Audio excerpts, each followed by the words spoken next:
Assalamualaikum warahmatullahi wabarakatuh. Alhamdulillah, selalu saja kita memuji Tuhan kita Allah subhanahu wa ta'ala. Karena memang dengan memujinya, segala kebutuhan kita akan dipenuhi olehnya. Dan juga kita panjatkan salam hormat kita, salawat dan taslim kepada Nabi besar Muhammad sallallahu alaihi wasallam sebagai bentuk kepatuhan kepada Sang Pencipta yang telah membacakan salam hormat kepada beliau sebagai ibadah. Saudaraku seiman, kita akan lanjutkan bahasan kita Sirah Nabawi, dan kita akan melanjutkan bahasan yang tadi pagi atau tadi siang tepatnya, pada saat kita sudah selesai menutupnya, tentang beberapa orang-orang Quraisy yang bertauhid. Dan yang terakhir tadi kita bahas adalah surah Ad-Duha, surah yang turun setelah terputusnya wahyu yang ketiga, setelah surah Al-Mudaththir, surah Al-Muzammil, kemudian surah Ad-Duha. Sebelum kita masuk ke masalah dakwah Nabi SAW, sembunyi-sembunyi dan terang-terangan, memang seperti itu judulnya di dalam buku-buku sirah, maka kita akan sebutkan dulu beberapa orang-orang Quraisy yang tidak ikut-ikutan sembah berhala. Jadi teman-teman sekalian, orang-orang Quraisy beriman kepada Allah sebagaimana sudah kita sebutkan tadi. Mayoritas mereka mengenal Allah subhanahu wa ta'ala, tetapi mereka berbuat kemusyrikan. Mereka datangkan patung-patung yang diprakarsai oleh seseorang yang bernama Amr bin Luhai, kemudian turun-temurun dan mereka menjadikan patung itu sebagai perantara antara mereka dengan Allah, sementara patung itu benda mati. Maka Allah cap mereka sebagai orang-orang musyrik. Ada di antara Quraisy yang tidak ikut-ikutan sembah berhala. Tadi sempat ada yang bertanya kepada saya, cuman kata beliau, Ustaz saya nggak bisa hadir malam, saya titip pertanyaannya. Kebetulan pertanyaan ini memang tidak perlu saya tunggu sebentar fase pertanyaan atau waktu pertanyaan kita, karena memang sesuai dengan apa yang saya mau sampaikan sekarang. Jadi pertanyaannya, Nabi Muhammad SAW sebelum ada ajaran Islam atau ajaran yang syariat yang dibawa oleh beliau beragama apa gitu. Jadi di Mekah teman-teman, masyarakat itu mengikuti ajaran Nabi Ibrahim alaihissalam. Di Mekah mereka mengikuti ajaran Nabi Ibrahim alaihissalam. Makanya pelajaran sirah kita mulai dari sejarah Nabi Ibrahim alaihissalam. Kalau antum masih ingat, dari awal kita ceritain Nabi Ibrahim alaihissalam datang membawa Hajar dan Ismail, kemudian adanya air Zam-Zam, pembangunan Ka'bah, segala macam sampai disyariatkannya haji. Itulah turun-temurun mereka pertahankan. Hanya saja waktu antara Nabi Ibrahim alaihissalam dan Nabi Muhammad alaihissalam sangat jauh, dan memang tidak ada lagi Nabi di Mekah. Maka karena lamanya waktu ini, kemudian datangnya Amr bin Luhai yang mendatangkan patung, sehingga akhirnya mereka mencampur baurkan antara ibadah mereka, ibadah kemurnian syariat Nabi Ibrahim alaihissalam, dan dicampur baurkan dengan kemusyrikan. Dan ini betul-betul pelajaran teman-teman sekalian tentang bahayanya orang berbuat musyrik. Banyaknya umat Islam sekarang begitu. Mereka bilang dalam sholatnya, Iyyaka na'budu wa iyyaka nasta'in, hanya kepadamu ya Allah kami menyembah, hanya kepadamu kami minta tolong. Lalu habis sholat pergi minta-minta di kuburan sebelah masjidnya. Baik, mana komitmen tadi kita mengatakan hanya kepadamu, hanya kepadamu? Ya kan? Orang soleh pun meninggal, sesoleh apapun mereka. Siapa yang lebih soleh daripada para nabi-nabi? Siapa yang lebih soleh daripada para sahabat teman-teman sekalian? Jelas tidak ada. Tapi nabi-nabi tetap kita bacakan salawat kepada mereka kan? Permintaan tambahan rahmat. Bahkan Nabi Muhammad SAW sendiri, orang yang paling mulia, kita disuruh memberikan salawat untuk beliau. Minta agar Allah tambahkan karunia rahmat, karunia dan rahmat yang luas gitu kan, kepada Nabi SAW. Begitu juga para nabi-nabi, begitu juga para sahabat. Tetap kita mengatakan radhiyallahu anhum, ridwanullahi alaihim. Kenapa kita doakan mereka? Karena memang orang sudah mati, memang begitu perintah agama, kita disuruh doakan gitu. Bukan kita yang datang minta-minta di kuburannya. Belum pernah teman-teman ada satu riwayat pun yang menjelaskan para sahabat ridwanullahi alaihim, kalau waktu setelah Nabi SAW meninggal mereka datang minta-minta di kuburan Nabi. Enggak pernah seperti perilaku banyak umat Islam sekarang. Taruh air lah, ambil tanahnya lah, berdoa di situlah, minta tolong lah, minta jodoh lah, minta jabatan. Ini semua kemusyrikan. Musyrik ini saudaraku seiman, tinggalkan, tidak boleh. Allah subhanahu wa ta'ala menyuruh kita memurnikan ibadah kepadanya. Makanya para sahabat kalau sendalnya putus minta ke langit, ya Allah sendal saya putus, sakit, ya Allah sembuhkan. Bukankah Nabi Ibrahim alaihissalam mengatakan, dan Allah kekalkan dalam Al-Quran, A'udzubillahi minasyaitonirrajim, alladzi yumituni thumma yuhyin. Ya. Dia yang menghidupkan dan mematikan saya. Kemudian dalam ayat yang lain Nabi Ibrahim alaihissalam mengatakan, wa idza maridtu fahuwa yashfin. Kalau saya sakit cuma dia yang menyembuhkan saya. Kalimat tauhid semuanya, pengesaan kepada Allah Subhanahu wa taala. Berapa banyak orang terjerumus dalam kemusyrikan dan tidak sadar. Menyembelih untuk kuburan, menyembelih untuk patung, menyembelih untuk kuburan, statusnya muslim.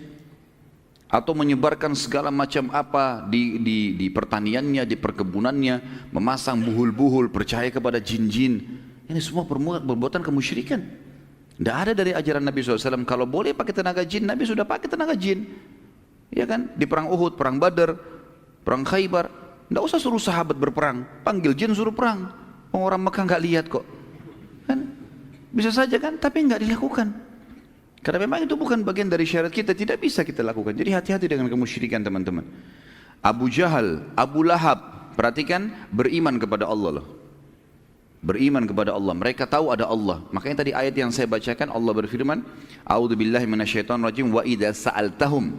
Hai Muhammad, kalau kau tanya mereka orang-orang Mekah itu, man khalaqas samawati wal ard, siapa pencipta langit dan bumi? Wa sakhkhara asy-syamsa wal qamar, dan mengatur dan menundukkan bulan dan matahari dan bulan. La yaquluna Allah, mereka pasti serentak penduduk Mekah akan mengatakan ada Tuhan namanya Allah. Tanya mereka, hai Muhammad, kenapa mereka sembah-sembah berhala itu kalau begitu? Untuk apa mereka datangkan berhala-berhala? Mereka jawab dan Allah wakalkan, ma na'buduhum illa liyuqarribuna ilallahi zulfa. Kami enggak sembah berhala-berhala ini kecuali hanya perantara yang memudahkan kami mendekatkan diri sama Allah. Apa hubungannya? Kecuali saya bilang tadi, kalau benda-benda itu memang dasarnya dalam Islam diperintahkan untuk dipakai, ya, tanah dipakai untuk sujud misalnya, ya, masjid dibangun begini lalu kemudian kita sholat di dalamnya, Ka'bah tadi saya bilang kita sujud ke arahnya karena ada perintahnya. Kalau nggak ada perintahnya nggak usah. Seperti kasus tadi Hajar Aswad yang Umar bin Khattab mengatakan, demi Allah saya tahu kau hanya batu biasa, kalau bukan saya melihat Rasulullah SAW menciummu, saya tidak akan menciummu. Dan ini kemurnian tauhid, penting sekali teman-teman. Yang membuat kemuliaan Islam awal adalah ketauhidan. Kapan kita rusak itu kita akan rusak semuanya. Dan ingat kaum Nabi Nuh, Nabi Nuh alaihissalam ya, mengingatkan kaumnya selama 950 tahun itu teman-teman sekalian, semuanya mengingatkan masalah tauhid dan mereka menyembah berhala. Akhirnya Allah binasakan mereka. Jadi ini harus digarisbawahi teman-teman sekalian. Baik, di antara tokoh-tokoh Mekah ada beberapa orang yang masyhur disebutkan di dalam buku-buku sejarah. Kenapa empat orang ya? Empat orang ini kenapa secara khusus disebutkan namanya? Karena empat orang ini mereka memang meninggal sebelum masa kenabian. Sebenarnya ada selain mereka yang mentauhidkan Allah, seperti Nabi Muhammad SAW. Abu Bakar tidak pernah sujud kepada berhala, gitu kan? Tetapi Nabi SAW jadi Nabi. Abu Bakar beriman pada Nabi SAW. Khadijah juga tidak pernah ikut-ikutan sembah berhala, tapi nanti mendapat fase kenabian dan beriman, gitu. Tapi empat orang ini, empat-empatnya dijamin oleh Nabi SAW masuk surga. Artinya ada penyebutan hadis tentang mereka di surga. Itu karena mereka mentauhidkan Allah di masa orang-orang Quraisy menyembah berhala dan mereka sempat mendakwahi kaumnya. Jadi mereka masih menjaga kemurnian ajaran Ibrahim alaihissalam. Ada di antara mereka nanti juga yang mengikuti ajaran Nabi Isa alaihissalam. Baik, empat orang ini teman-teman sekalian adalah yang pertama Uthman bin Talha, kemudian Waraqah bin Naufal, yang kedua, nanti saya ulangi lagi kalau ada yang mau tulis. Yang ketiga Zaid ibn Amr bin Nufail. Kemudian yang terakhir Qis bin Sa'ilah. Yang pertama Uthman bin Talha, yang kedua Waraqah bin Naufal, yang ketiga Zaid ibn Amr ibn Nufail, dan yang keempat Qis bin Sa'ilah. Saya akan sebutkan kisah ringkasnya keempat orang ini. Keempat orang ini teman-teman orang yang gelisah sekali di Mekah karena mereka sudah sepuh ya, sudah berumur, dan mereka memang tidak pernah menyembah berhala. Mereka gelisah melihat orang tawaf telanjang, orang sembah berhala, orang makan bangkai, minum darah, segala macam. Di Mekah jahiliyah luar biasa. Mereka mengganti zikir-zikir dan doa kepada Allah dengan bersiul dan tepuk tangan. Ya, begitu mereka pada saat tawaf, gitu kan? Itu Allah sebutkan dalam Al-Quran mukaan wa tasdiyah. Dalam ayat Al-Quran disebutkan mereka bersiul dengan tepuk tangan, gitu. Maka mereka gelisah. Keempat orang ini lalu sepakat kita keluar dari Mekah aja. Maka kita mulai dari Uthman bin Talha dan Waraqah bin Naufal. Dua orang ini keluar menuju ke negeri Syam. Dan keduanya akhirnya menemui pendeta Nasrani. Lalu mulai bertanya tentang apa itu agama Nasrani. Pada saat itu dengan mengambil kesimpulan bahwasanya Nasrani mengimani ada Tuhan namanya Allah, dan mereka mengatakan Isa datang setelah Ibrahim, maka berimanlah Waraqah bin Naufal dengan Uthman bin Talha. Ini ringkas cerita keduanya. Tentu Uthman bin Talha, saya pribadi tidak menemukan hadis menyebutkan tentang dia, tetapi Waraqah bin Naufal ada. Sebagaimana saya jelaskan tadi, kasus setelah bertemu dengan Nabi SAW, dan dia mengatakan, hai Muhammad, demi Allah yang menemui kau adalah Namusul Akbar, nama lainnya Jibril AS yang telah menemui Musa. Kalau seandainya saya mendapatkan masa kau nanti diobatkan jadi Nabi, sudah diperintahkan berdakwah, maka aku akan jadi penolongmu. Nanti aku beriman padamu, dan aku pada saat kaummu mengeluarkanmu dari kota ini. Terus Nabi SAW menyebutkan pada saat Waraqah bin Naufal meninggal di masa 6 bulan fase terputusnya wahyu, aku diperlihatkan Waraqah bin Naufal di surga. Kemudian kisah Zaid bin Amr bin Nufail, ini agak unik sedikit kisahnya. Zaid bin Amr bin Nufail lebih kritis, orangnya lebih kritis, ya. Dia kemudian menemui pendeta Nasrani, dia menemui pendeta Yahudi, bukan pendeta Nasrani. Dia pergi ke negeri Syam, yang dia tanya-tanya ke orang, siapa orang yang paling pintar di muka bumi, yang mengenal Allah. Maka simpang siur berita mereka mengatakan pendeta Yahudi. Ditanya orang Yahudi, siapa pendeta kalian yang paling luar biasa, yang kalian anggap paling pintar? Ditunjuklah seseorang. Datanglah Zaid rahimahullah ke sana. Begitu ngobrol sama pendeta Yahudi, dia bilang, jelaskan kepada saya agama anda. Dijelaskanlah Nabi Musa, kitab Taurat, dan seterusnya, macam-macam hukum Allah. Tertarik Zaid bin Amr ini. Dia bilang, baik, saya tertarik, saya ingin masuk agama Yahudi. Bagaimana caranya? Waktu dia bilang bagaimana caranya, teman-teman sekalian, ini yang membuat Zaid batalin masuk Yahudi. Apa kata pendetanya? Kalau kau mau jadi Yahudi, kamu harus dimurkahi sama Allah dulu, baru kamu taubat, baru masuk Yahudi.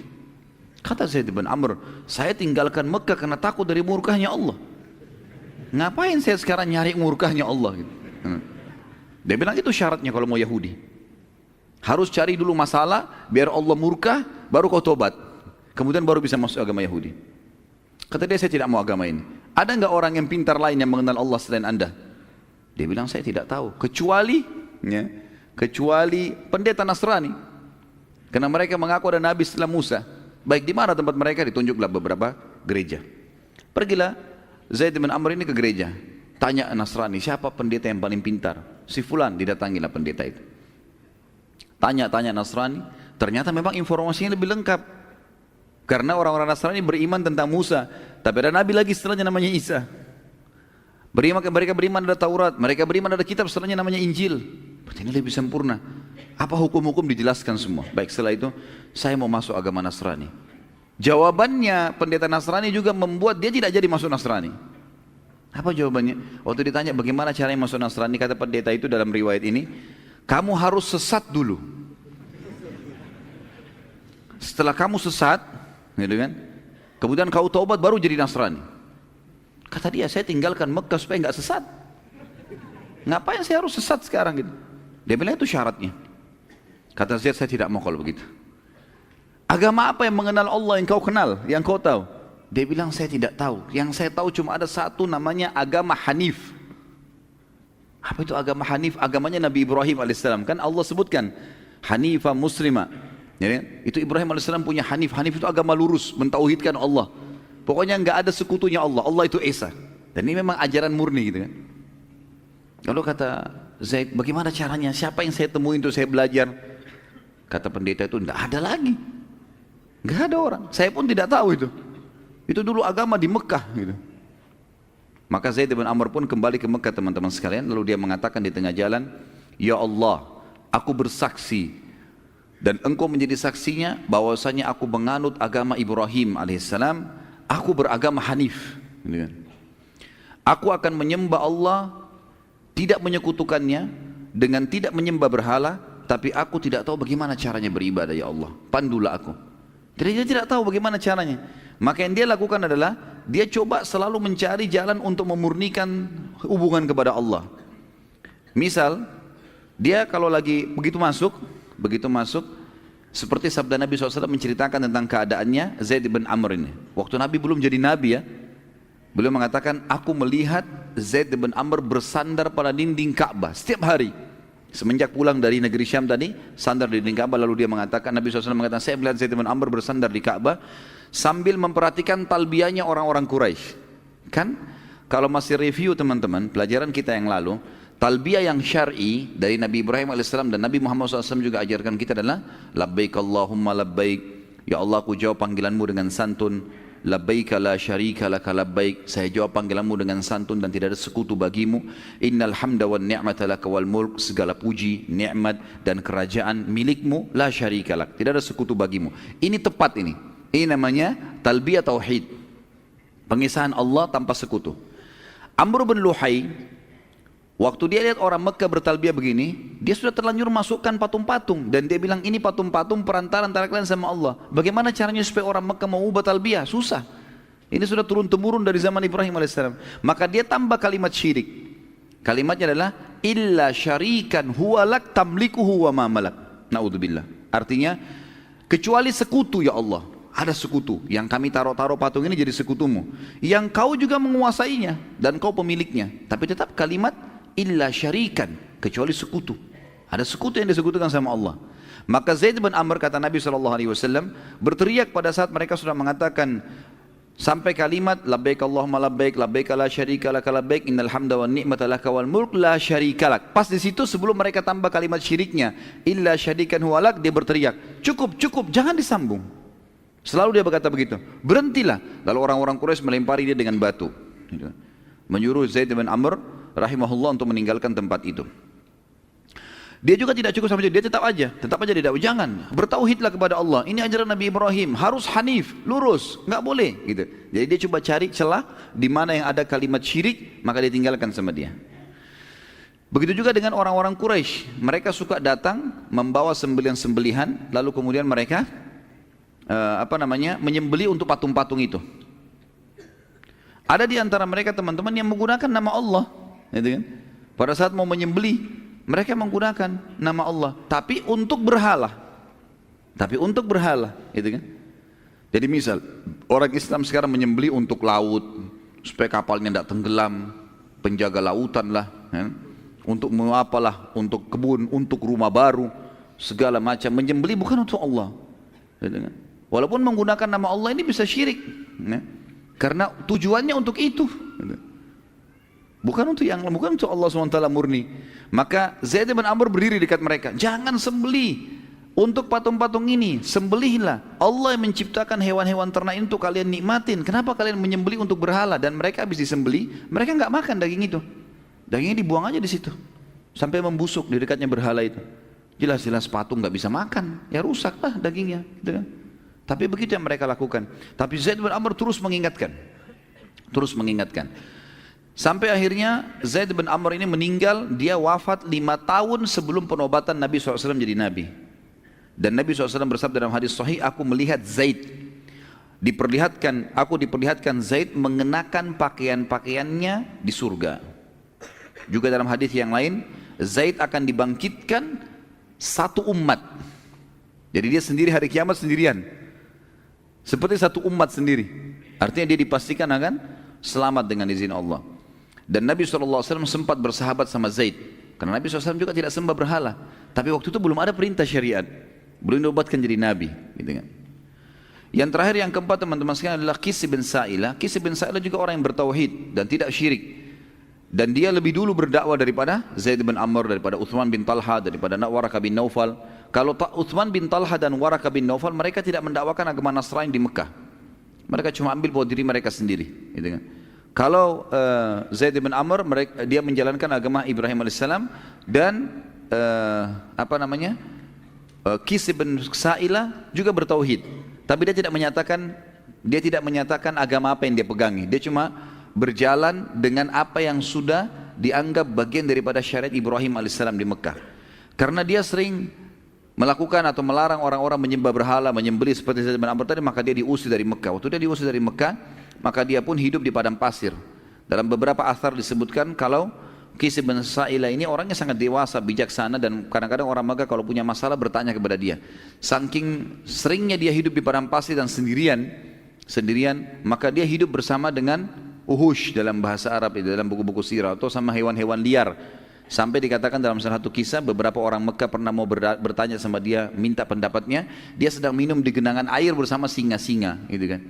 Dan pada saat itu dia sempat memukul beberapa ekor singa sambil mengatakan, berikan temanmu minuman. Jadi saking seringnya sudah hidup sama hewan-hewan ini. Dia tinggal 2 dari Mekah. Itu yang dinukil daripada atau dari kisah-kisah bin Sa'ilah. Dan juga ini sama dengan Uthman bin Talha yang tidak disebutkan atau tidak saya temukan. Saya pribadi ya, bahwasanya Nabi SAW bersabda mereka di surga. Tapi yang 2 tadi jelas-jelas ada hadisnya.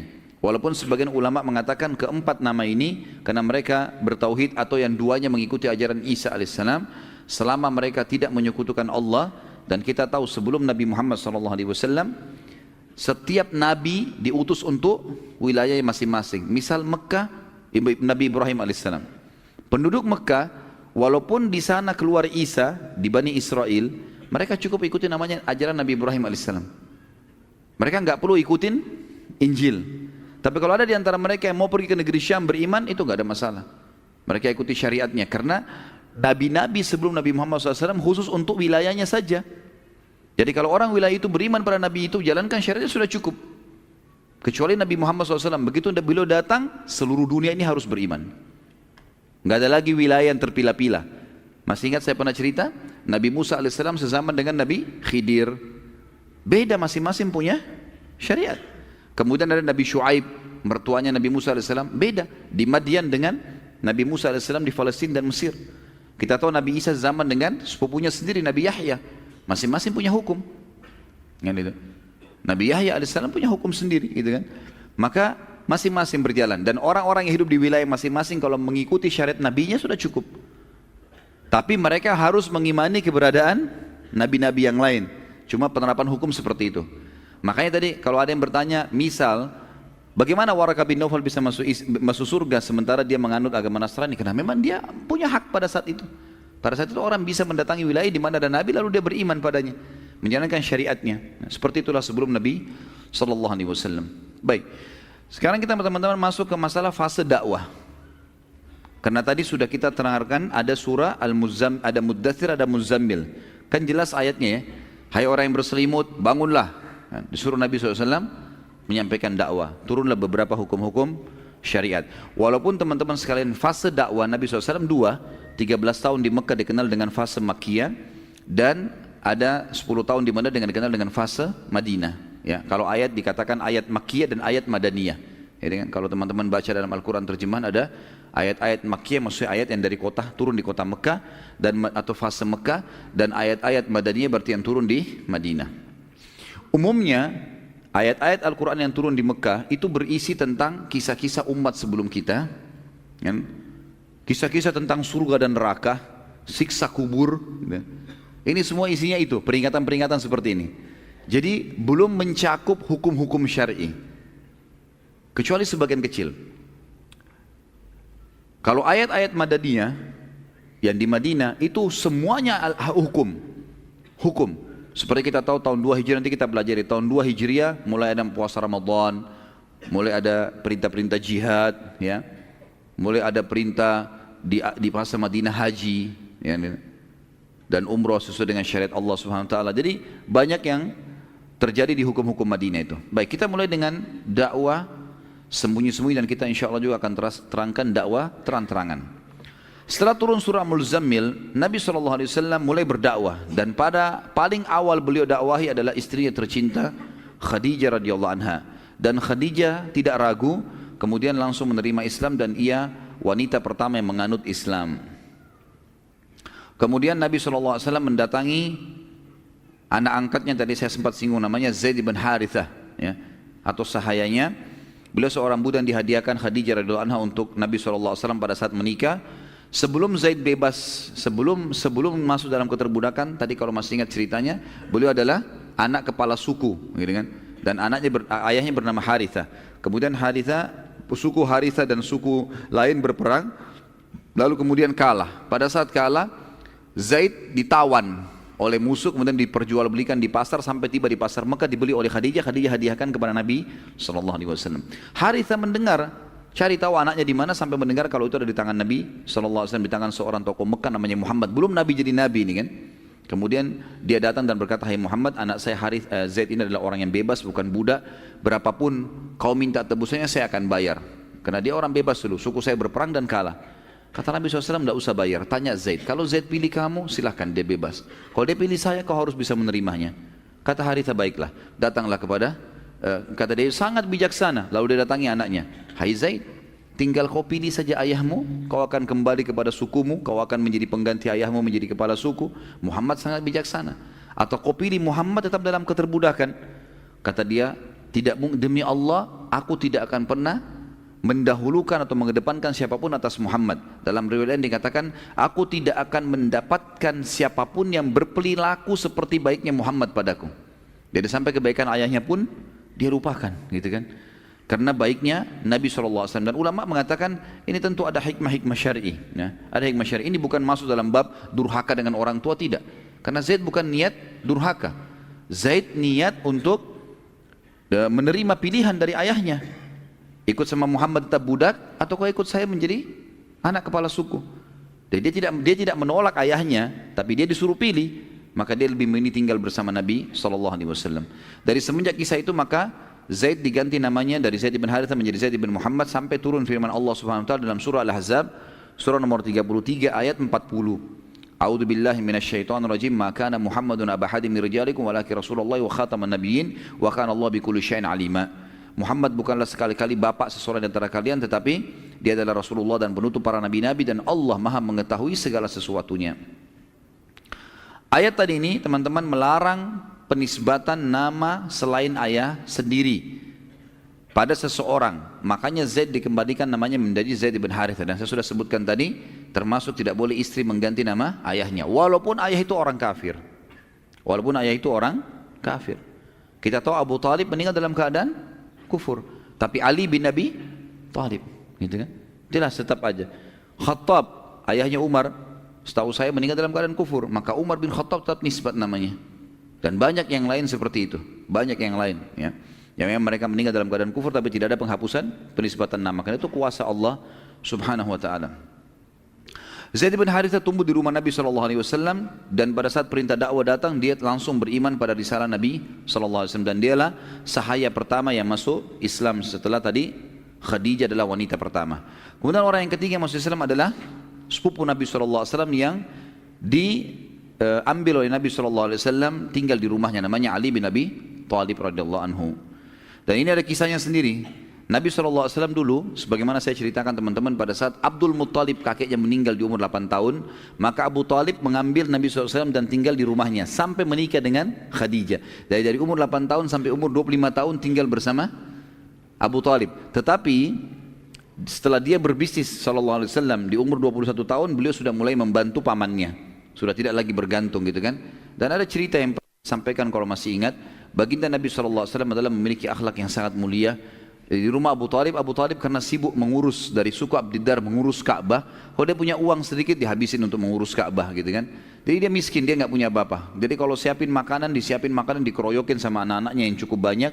Maka Nabi SAW tidak ikut-ikutan, tidak pernah berebut makanan di situ. Akhirnya kata Abu Talib kepada istrinya, kalau kau siapin makan, buatkan sendiri buat Muhammad, karena Muhammad tidak berebut sama mereka. Kadang-kadang Nabi SAW sampai berhari-hari kelaparan karena tidak dapat makanan. Nah, untuk membalas jasa pamannya sekarang, setelah beliau menikah, sudah punya kemampuan, beliau mendatangi pamannya yang lain bernama Abbas, yang nanti masuk Islam radhiyallahu anhu, ayahnya Abdullah bin Abbas, ya. Dia mengatakan, wahai paman, kayaknya pamanku yang satu Abu Talib, kita tahu keadaannya, anaknya banyak, keadaan ekonominya miskin.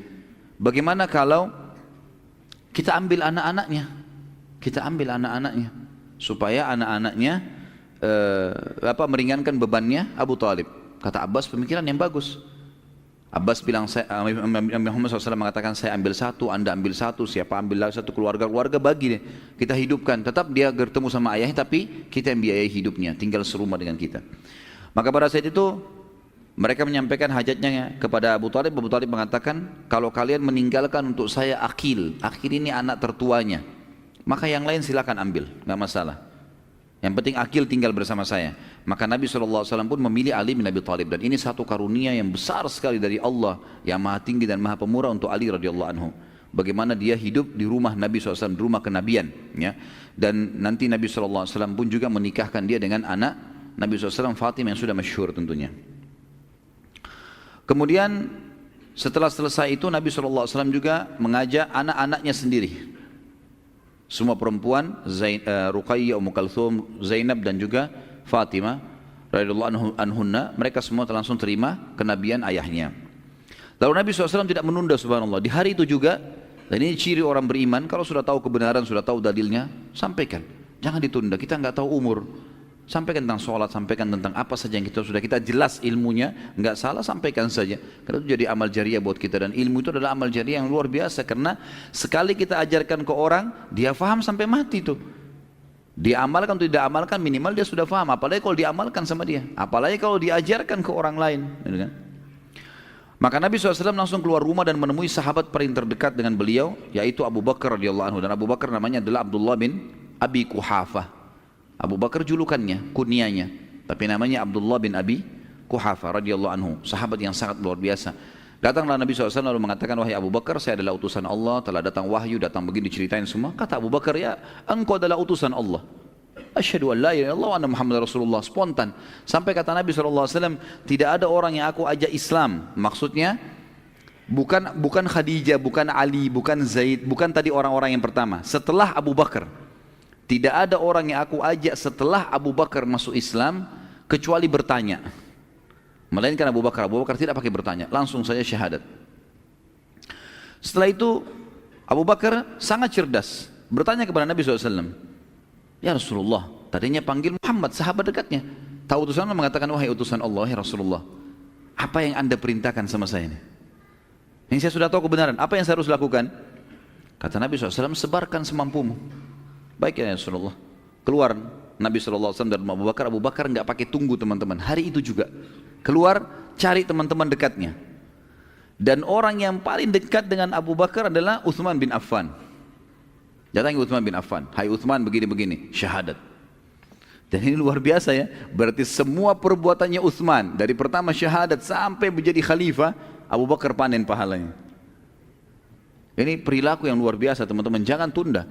Teman-teman pedagang sudah tahu di pengajian, sebarkan pengajian itu di pasar. Yang kerja di kantor, sebarkan di kantor. Kalau mereka berubah mengerjakan teman-teman sekalian, maka itu luar biasa. Sebarkan ke keluarga, kebaikan-kebaikan, jangan tunda. Jangan kasih peluang orang lain yang melakukannya, karena kita membutuhkan itu. Jangan sibuk anak-anak kita terus sekolah yang kita andalkan. Antum punya andil apa? Gitu. Didik mereka, ajarkan mereka kebaikan-kebaikan. Jangan cuma sekolah kita andalkan, karena kita juga butuh amal jariah dari mereka, gitu kan? Lalu setelah itu, tentu kita sudah tahu ya, Utsman punya banyak sekali hadis ya. Di antaranya Nabi SAW mengatakan, tidakkah saya malu dengan laki-laki yang malaikat pun malu padanya? Itu Utsman bin Affan, karena luar biasa ibadahnya, sampai sebagian ulama mengatakan karena Utsman bin Affan tidak pernah lihat kemaluannya sendiri, apalagi lihat kemaluan orang lain. Jadi malaikat pun malu sama dia, sampai luar biasa begitu. Kemudian Utsman bin Affan juga yang pernah, nanti kita akan pelajari insya Allah bagaimana dia membiayai peperangan-peperangan, sampai kata Nabi SAW, tidak ada lagi yang bisa menahan Utsman masuk ke surga setelah apa yang dilakukan hari ini. Berinfak luar biasa. Ada kisahnya saya sebutkan di YouTube tentang Utsman bin Affan radhiyallahu anhu. Tapi yang inti kita ingin titik beratkan, semua pahala Utsman dipanen oleh siapa? Abu Bakar. Hanya dengan ngajak syahadat, tidak ada ruginya, nggak ada capeknya, nggak ada biayanya, gitu. Ajak syahadat. Nanti dia tidak terima Ustaz, bukan urusan kita, dia tidak terima. Sampaikan dulu. Ma'alaika illa al-balagh. Tugasmu cuma sampaikan.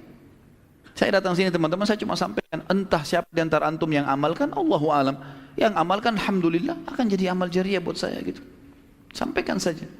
Baik. Kemudian tidak berhenti sampai situ. Begitu Utsman bin Affan selesai, sudah syahadat, sama Abu Bakar saya pamit ya, pergi ke rumah sebelah. Di sebelah rumahnya Utsman ada sahabat yang mulia, sahabat yang salah satu juga dijamin masuk surga, Zubair bin Awam, terkenal dengan keberaniannya luar biasa dalam peperangan. Zubair bin Awam ini anaknya Sofia, Sofia tantenya Nabi, ini sepupu Nabi sendiri loh, kan gitu. Jadi bagaimana Abu Bakar jelinya mencari orang-orang yang terdekat sama Nabi yang didatangin, sebelum ada orang lain mendahuluinya. Abu Bakar bukan cari kerabat-kerabatnya, orang-orang yang terdekat dengan Nabi dulu, sepupu-sepupunya Nabi datangi semuanya. Dan waktu itu Zubair bin Awam berumur 16 tahun. Anaknya Sofia, Sofia ini adalah tante Nabi SAW. Dan Zubair bin Awam sangat terkenal. Kalau dia ada di medan perang teman-teman sekalian, musuh sudah takut. Begitu ada Zubair, mereka tahu, mereka cari tahu siapa prajurit muslim yang paling kuat. Kalau sebut ada Zubair di sana, mereka sudah ketakutan. Zubair suka bawa 2 tongkat tajam, ditaruh di pundaknya 2, gitu kan. Punya ciri khas warna. Dia kalau berhadapan musuh di medan perang, peperangan manapun, Zubair ini selalu dia di depan. Ini musuh, dia di depan sini. Pasukan muslim di belakang, sambil ngelihat mukanya musuh ini. Nah. Tunggu di belakang takbir, dia masuk serbu duluan, sendirian. Sampai ke belakang pasukan musuh, dia kembali lagi. Mati terbunuh, mati syahid. Saking beraninya, luar biasa gitu. Sampai musuh ketakutan kalau dia ada, karena satu orang bisa ngocak-acik macam-macam. Gitu kan. Seperti itulah. Dan yang panen pahalanya siapa? Abu Bakar. Karena dakwah, gitu kan. Karena sampaikan. Kemudian teman-teman sekalian, tidak cukup sampai situ. Dia mendatangi sahabat dekatnya Zubair, juga satu dijamin masuk surga, Talha bin Ubaidillah. Ini juga satu yang dijamin masuk surga. Orang yang terkenal, dia bersaing dengan Utsman bin Affan dalam sedekah. Kalau antum dengar di YouTube sudah ada serial sahabat, alhamdulillah sudah sampai 18 serial sahabat. Salah satunya adalah Talha bin Ubaidillah. Bagaimana infaknya dalam hidupnya, luar biasa kiprah-kiprahnya dalam peperangan. Sampai Talha bin Ubaidillah ini diberikan julukan sama Abu Bakar adalah perang Uhud miliknya Talha bin Ubaidillah. Karena waktu Nabi SAW terdesak, dia menahan Nabi dengan badannya. Sampai dia pingsan gara-gara luka semua badannya. Tangannya sampai terputus, giginya sampai ompong gitu kan di perang Uhud itu. Sampai para sahabat memuji mengatakan, ompongmu membawa masuk surga gitu. Lah ya, karena jatuh giginya disuruh kena membela Nabi SAW. Dan mereka mengatakan Allah memberikan ketampanan pada Talha justru pada saat dia sudah ompong lebih tampan lagi. Nah iya, begitu dinukil dalam riwayat. Allah berikan begitu luar biasa. Nah, sudah masuk Isya? Baik sebentar. Kemudian setelah Talha bin Ubaidillah masuk Islam, ini hari yang sama ya, Abu Bakar gak tunda nih. Juga dipanen pahalanya. Datang dia kepada sahabat yang mulia, salah satu juga yang jamin masuk surga, Sa'ad bin Abi Waqqas. Sahabat yang mulia luar biasa. Seluruh wilayah Persia takluk di tangannya Sa'ad bin Abi Waqqas. Seluruh wilayah Persia. Jadi Iran, Irak, Afghanistan, Rusia, semua itu teman-teman sekalian masuk Islam dengan perantara Sa'ad bin Abi Waqqas. Panen pahalanya luar biasa. Puluhan jutaan orang masuk Islam, dan ulama-ulama kita tahu seperti Imam Abu Hanifah di sana, ya kan? Kemudian kita tahu juga Imam Ahmad juga di sana di Irak. Kita tahu enamnya ahli hadis, ya, Bukhari, Muslim, Abu Daud, Tirmidzi, Ibnu Majah, Nasai, ini semua ada di negeri Persia sana. Imam Bukhari dari negeri Bukhara, Imam Muslim dari Nisabur, semuanya wilayah Rusia ini. Semuanya dipanen oleh pahalanya Sa'ad bin Waqqas. Dan yang membuat dia masuk Islam adalah Abu Bakar. Dan yang terakhir masuk Islam dengan Abu Bakar, bukan terakhir ya, pada hari itu saja masuk Islam seorang sahabat Nabi yang lain yang juga dijamin masuk surga, Abdurrahman bin Auf radhiyallahu anhu. Ini juga masuk Islam di tangannya Abu Bakar. Orang-orang yang besar-besar semua ini masuk Islam di tangannya, hanya karena yakin, oh ya ini Rasulullah, udah sampein langsung, nggak ada keraguan sama sekali. Gitu. Seperti itulah yang luar biasanya. Maka Abdurrahman pun mengucapkan syahadat. Siapa yang tidak kenal Abdurrahman? Sampai Umar bin Khattab pada saat mau meninggal, yang mengumpulkan 6 orang sahabat yang tersisa yang masuk surga, dia tunjuk Abdurrahman menjadi kandidat terkuatnya. Tapi dia nggak mau tunjuk, Umar radhiyallahu anhu tidak mau tunjuk. Umar mengatakan, hai Abdurrahman, kau memimpin majlis untuk memilih kandidat khalifah setelahku, tapi kau memimpin majlisnya. Dan pada saat itu pun Umar mengatakan, kalau Abdurrahman yang jadi saya setuju. Karena dia luar biasa percayanya dengan orang ini. Ini juga masuk Islam di tangan Abu Bakar radhiyallahu anhu. Kemudian teman-teman kita tutup dengan untuk sekarang ya, sampai azan Isya saja ini. Dari kasus ini dapat diambil pelajaran bagaimana kecerdasan dan juga gagasannya dan ketegasan, kejelian, kecerdasan Abu Bakar radhiyallahu anhu dalam mendakwakan Islam. Sampai Rasulullah SAW akhirnya bersabda setelah itu, bila ditimbang iman seluruh umat ini dengan imannya Abu Bakar, iman umat ini ditimbangan, semua kita ini, semua sahabat, semua tabi'in, semua ulama-ulama, semua masyarakat awam yang sudah mati, yang sekarang hidup, yang akan lahir nanti, semua umat ini sampai hari kiamat ditaruh imannya di satu timbangan, dan iman Abu Bakar di timbangan sebelahnya, tetap iman Abu Bakar lebih berat. Karena tidak ada ragu, halal halal, haram haram, selesai. Hidupnya untuk itu sudah. Nggak ada bimbang, nggak ada ragu, benar nggak ya? Nggak ada sama sekali. Lalu kemudian kata Nabi SAW, demi Allah dalam hadis sahih, tidak ada seorang pun yang menginjakkan kakinya di muka bumi ini lebih mulia setelah para nabi-nabi seperti Abu Bakar. Sampai ulama mulai kesimpulan bahwasanya setelah nabi-nabi, ya, yang datang adalah Abu Bakar radhiyallahu anhu. Ini sahabat Nabi yang mulia. Jadi sahabat-sahabat Nabi Isa, sahabat Nabi Musa semuanya itu masih di bawahnya Abu Bakar radhiyallahu anhu, karena beliau adalah sahabat Nabi SAW. Dan memang beliau adalah dipuji oleh Nabi SAW seperti ini. Dan tentu masih banyak sekali julukan-julukan yang diberikan oleh Nabi SAW yang akan kita lihat di kedepannya. Di antaranya adalah diberikan julukan As-Siddiq yang akan kita ceritakan pada kisah Isra Mi'raj insyaallah. Mungkin begitu dulu, kita sholat isya dan kita lanjutkan insyaallah setelahnya. Subhanakallahumma bihamdika asyhadu an la ilaha illallah astaghfirullah wa atubu ilaik. Wassalamualaikum warahmatullahi wabarakatuh. Assalamualaikum warahmatullahi wabarakatuh. Alhamdulillah wassalatu wassalamu ala Rasulillah. Segala puji bagi Allah Subhanahu wa taala, juga salawat dan taslim besar Muhammad sallallahu alaihi wasallam. Kita sekalian kebahasan tentang dakwah terang-terangan. Dakwah terang-terangan. Kita pindah teman-teman sekalian di subjudul yang lain setelah berjalan beberapa waktu, tapi saya pribadi tidak menemukan beberapa bulan, beberapa hari kah jaraknya ini, tapi yang jelas Allah Subhanahu wa taala memerintahkan setelahnya baginda Nabi sallallahu alaihi wasallam yang disebutkan dalam surah Al-Hijr, surah nomor 15 ayat 94 sampai 99. Surah ini menjelaskan tentang perintah Allah yang Maha Tinggi dan Maha Pemurah untuk menjelaskan atau menyampaikan agama kepada seluruh masyarakat Mekah, bahkan keluar dari Mekah sekalian.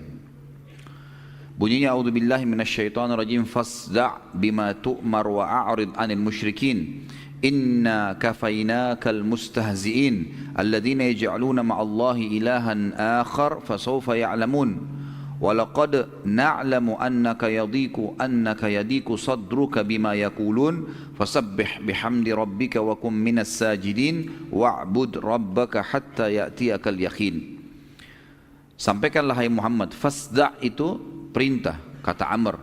Sekarang kau sampaikan hai Muhammad secara terang-terangan segala apa yang diperintahkan kepadamu, dan berpalinglah dari orang-orang musyrik. Yang tidak mau menerima, tinggalkan saja. Yang penting kamu selalu sampaikan. Tidak usah khawatir kamu disakiti atau kamu diganggu. Sesungguhnya kami akan memelihara kamu dari kejahatan orang-orang yang mengolok-olokmu, yaitu orang-orang yang menganggap ada Tuhan yang lain di samping Allah atau menyekutukan Allah, maka mereka kelak akan mengetahui akibat perbuatan mereka. Dan kami sungguh-sungguh mengetahui bahwa dadamu menjadi sempit disebabkan apa yang mereka ucapkan. Dan sebagian ulama tafsir mengatakan ini adalah informasi tentang para da'i. Kalau pada saat mereka ceramah, ada saja orang yang terima, ada saja orang yang nolak. Kalau Nabi SAW begitu pastilah. Ya. Tidak semua orang itu 100% bisa diterima gitu.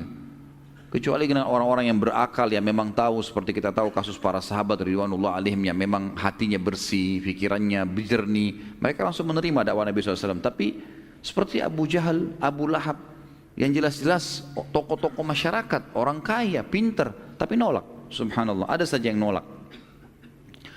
Dan kami sungguh-sungguh, kata Allah SWT, mengetahui bahwa dadamu menjadi sempit disebabkan apa yang mereka ucapkan, maka bertasbihlah, balas itu dengan zikir kepada Allah dan dengan memuji Tuhanmu, dan jadilah kamu di antara orang-orang yang sujud, selalu sholat, tidak usah pedulikan dengan hal-hal seperti itu, dan sembahlah Tuhanmu sampai kematian datang kepadamu.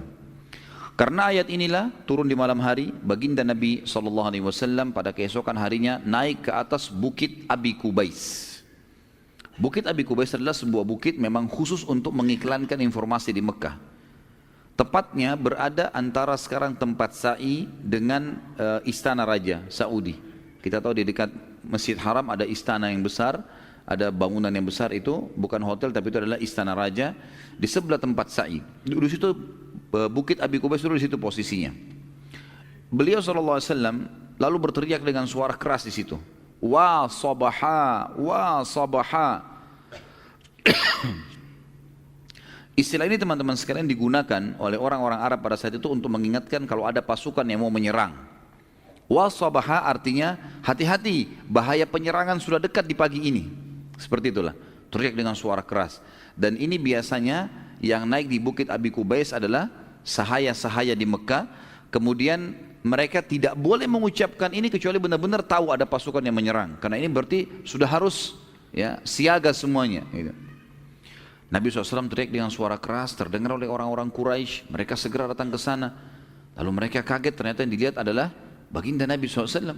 As-Sadiqul Amin, orang yang paling jujur dan bisa dipercaya, yang paling terpercaya. Lalu mereka pun berkumpul semua. Lalu Nabi SAW menunggu sampai mereka terkumpul semua. Masyarakat Mekah, lalu Nabi SAW mengatakan, wahai Quraisy, bagaimana bila aku mengatakan pada kalian bahwa di belakang bukit ini, gunung yang ada pada saat itu As-Suwaida, gunung di Mekah, dekat pintu gerbang Mekah, di belakang bukit ini terdapat pasukan yang akan menyerang kalian sekarang. Apakah kalian percaya dengan saya? Atau percaya dengan aku? Serentak semuanya mengatakan, semuanya berkata pada saat itu, tentu, karena kami belum pernah sekalipun mendapatkan engkau berbohong. Dan ini kesaksian orang-orang Quraisy.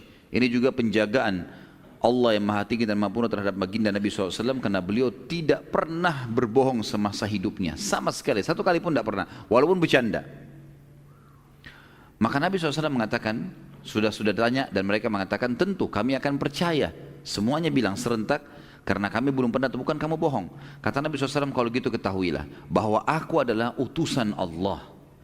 Kalau kalian akui aku tidak pernah bohong, aku ini adalah utusan Allah, yang di antara dua tanganku ada azab yang pedih. Maksudnya orang yang beriman akan masuk surga selamat dari azab, orang yang kufur akan masuk siksaan. Mendengar perkataan Nabi SAW, pada saat itu orang yang paling pertama menolak dakwah beliau adalah pamannya sendiri, Abu Lahab, namanya Abdul Uzza. Dia pada saat itu melihat entah syaitan dari mana yang menggoda dia. Yang jelas dia langsung saja teriak pada saat itu. Ini ponakannya sendiri, terkenal waktu itu di Mekah orang yang terpercaya, gitu kan. Bahkan ada beberapa athar menyebutkan kalau Abu Lahab ini selain paman Nabi SAW juga adalah besannya Nabi, karena anaknya Abu Lahab nikah dengan anak Nabi SAW, gitu kan. Maka Ruqayyah atau Ummu Kalsum salah satunya menikah dengan anak Abu Lahab, yang akhirnya Abu Lahab suruh ceraikan setelah mengetahui kalau Nabi SAW diutus menjadi Nabi. Malah seperti saking bencinya, entah syaitan dari mana, kata para ulama, yang telah merasuki Abu Lahab sampai seperti ini. Padahal dia tidak ada ruginya kalau dia beriman. Maka dia mengatakan, kecelakaan bagimu hai Muhammad, tabbanlak, bahasa Arabnya. Apakah engkau mengumpulkan kami di sini semuanya hanya untuk menyampaikan masalah itu? Maka Abu Lahab pun akhirnya membubarkan orang-orang, dan dia berkata pada saat itu, bubarlah dan jangan dengarkan dia. Lalu dia sepakat sama istrinya untuk meletakkan duri di jalan yang Nabi SAW lewati, supaya jangan berdakwah. Bayangkan ya, tidak ada sebab loh ini. Abu Lahab ini pamannya Nabi, artinya kalau memang sampai Nabi pun terkenal, nanti akan kita lihat riwayatnya itu atau kisahnya itu, mereka juga untung sebenarnya, kalaupun dia tidak beriman. Maka turunlah pada saat itu langsung spontan di Bukit Abi Qubais wahyu Allah surah Al-Lahab, karena perilaku Abu Lahab ini, gitu kan. Dan langsung pada saat itu, karena dia orang yang pertama menolak dakwah, diklaim, dicap oleh Allah ahli neraka. Ini orang sampai mati gak bakal masuk Islam, mustahil. Memang sudah begitu, Allah sudah tahu, maka dikekalkan dalam Al-Quran. Surah Al-Lahab, surah nomor 111, ayat 1 sampai ayat 5, yang sudah kita hafal tentu. A'udzubillahi minasyaitonirrajim. Tabbat yada abi lahabin wa tab, ma agna anhu maluhu wa ma kasab. Tab itu adalah celaka, binasa, kedua tangannya Abu Lahab, dan sesungguhnya pasti dia akan binasa. Tidak akan bermanfaat seluruh harta benda yang dia telah kumpulkan dan usahakan. Sayasla naran dzata lahab, pasti dia nanti kalau mati akan masuk ke dalam api yang bergejolak-jolak, ya, bergejolak di hari kiamat di neraka.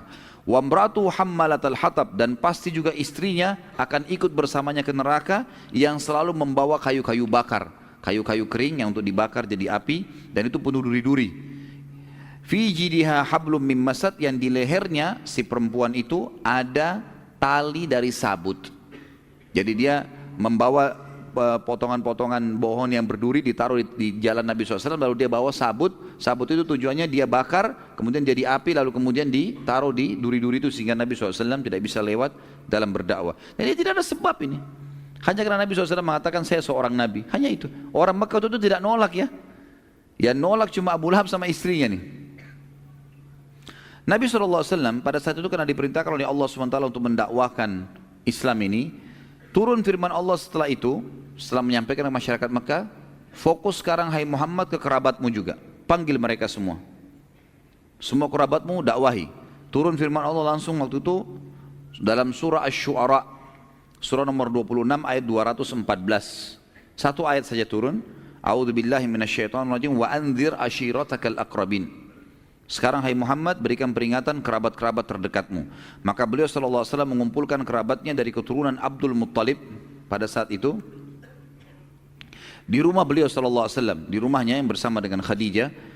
Sebelum beliau SAW bicara, waktu sudah kumpul semua kerabatnya, diundang Nabi SAW siapin makanan, undang mereka. Rencananya habis makan mau disampaikan. Abu Lahab datang juga waktu itu.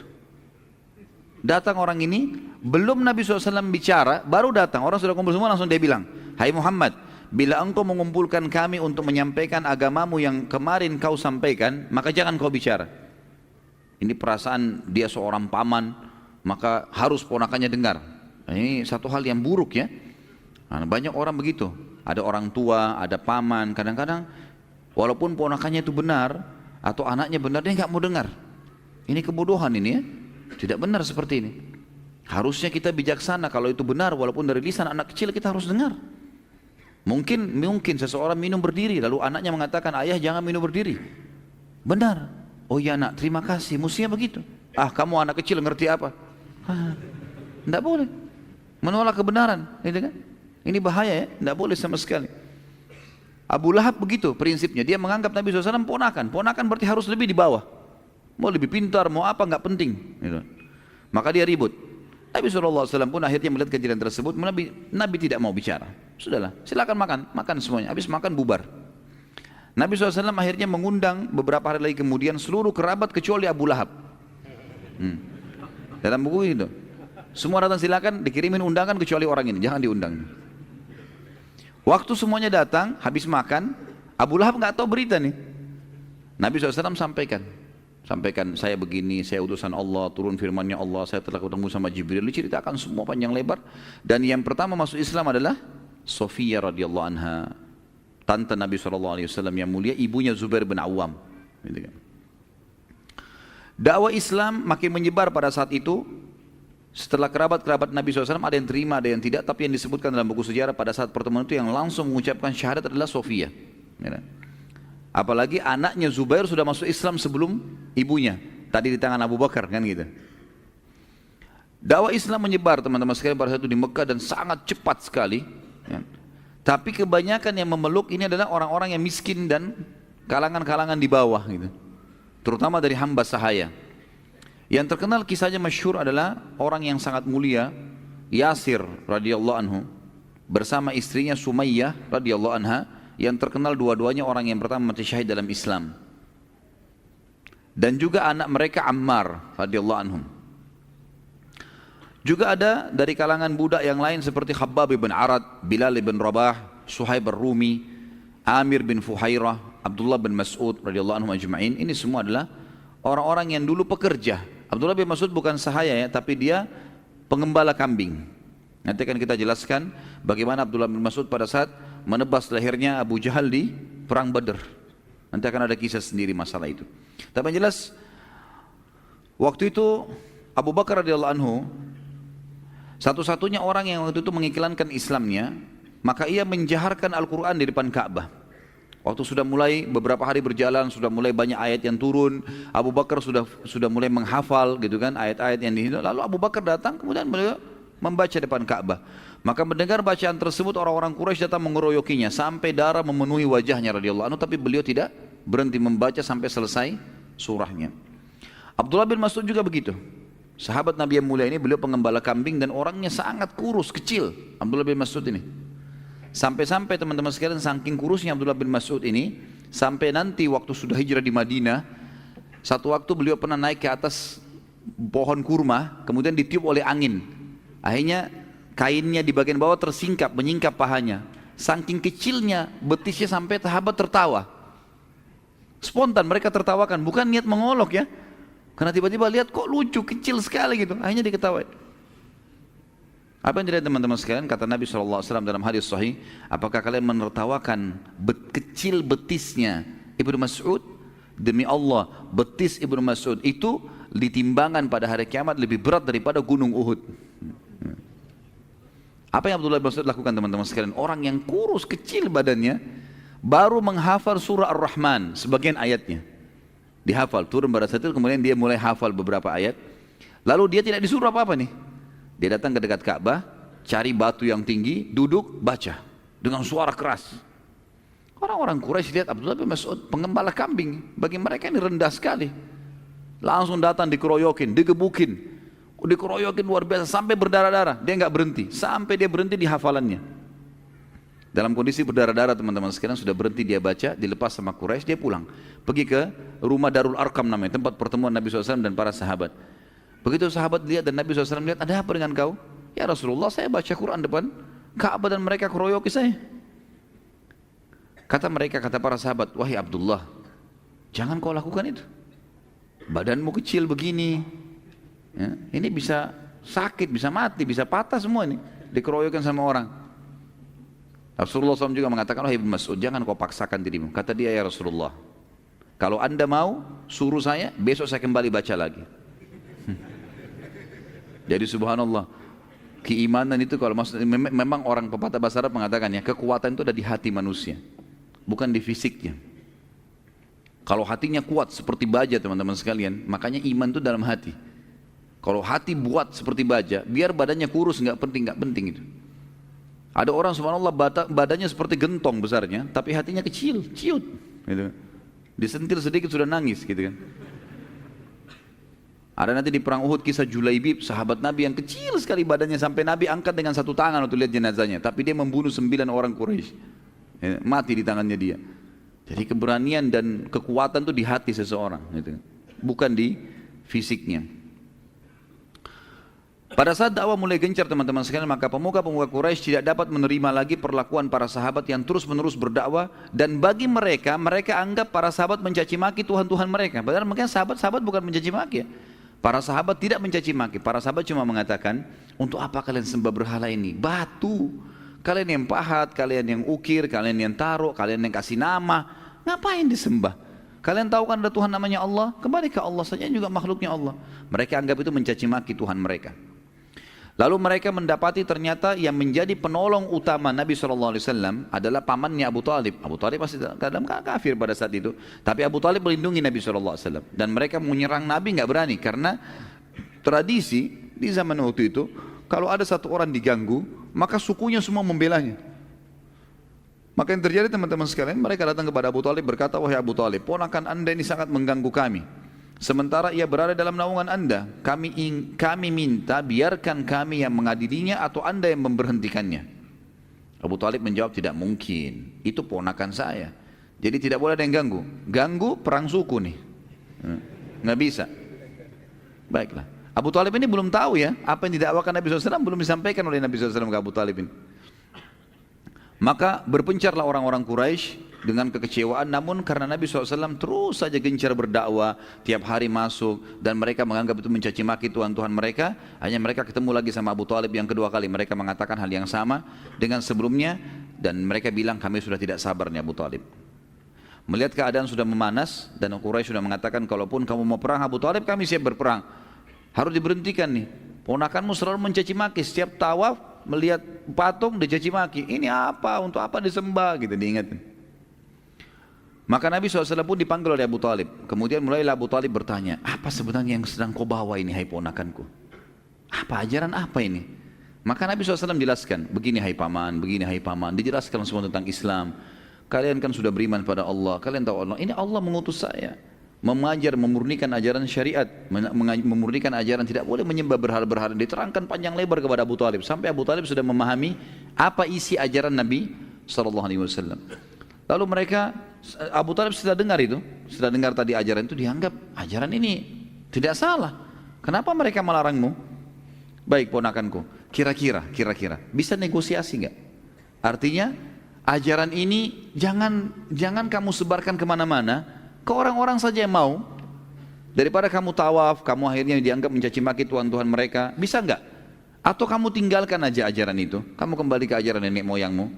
Kata Nabi SAW kalimat yang membuat Abu Talib akhirnya tidak bisa berbicara. Beliau mengatakan, demi Allah wahai pamanku, bila seandainya mereka itu orang-orang Quraisy meletakkan pada tangan kananku matahari. Matahari kan luar biasa nilainya bagi manusia. Kalau nggak terbit matahari gelap semua, gitu kan? Kalau matahari itu mereka berhasil ambil, mereka kasih ke saya, taruh di tangan kanan saya, ini milikmu hai Muhammad, matahari saya yang pegang, di tangan kiriku bulan, supaya aku meninggalkan apa yang aku sedang dakwakan ini, maka aku tidak akan pernah meninggalkannya. Makna ini kalimatnya bobotnya berat ya, artinya walaupun saya sampai mati, nggak bakal saya tinggalin nih. Abu Talib waktu itu kebetulan lagi berduduk sama beberapa suku-sukunya dia, suku Abdul Muttalib, suku Hashim lagi kumpul. Tiba-tiba saja mereka bilang, luar biasa kau pertahankan, kalau gitu dakwain aja, nggak apa-apa, gitu kan? Silakan. Jadi yang kafir pun mengatakan nggak apa-apa, dakwah. Biar kau caci maki Tuhan kami nggak apa-apa, kami akan bela gitu. Sampai mereka bilang begitu. Melihat tekad Nabi SAW, saya bilang dalam tulisan saya ini, yang begitu besar dalam mempertahankan dakwanya, maka Abu Talib dan teman-temannya dan suku-sukunya semua mengatakan, demi Allah kami pun akan menolongmu walaupun engkau mencaci maki Tuhan-Tuhan kami. Sampaikan saja apa yang engkau inginkan sampaikan. Bicara terserah kamu, silakan. Maka dengan pertolongan tersebut Nabi SAW lebih gencar lagi berdakwah. Gitu ya. Sekali lagi, orang-orang Quraisy tidak dapat bersabar nih. Lalu mereka mencoba menyempitkan jalan dakwah Nabi SAW dengan cara mencoba merayu Abu Talib. Caranya apa?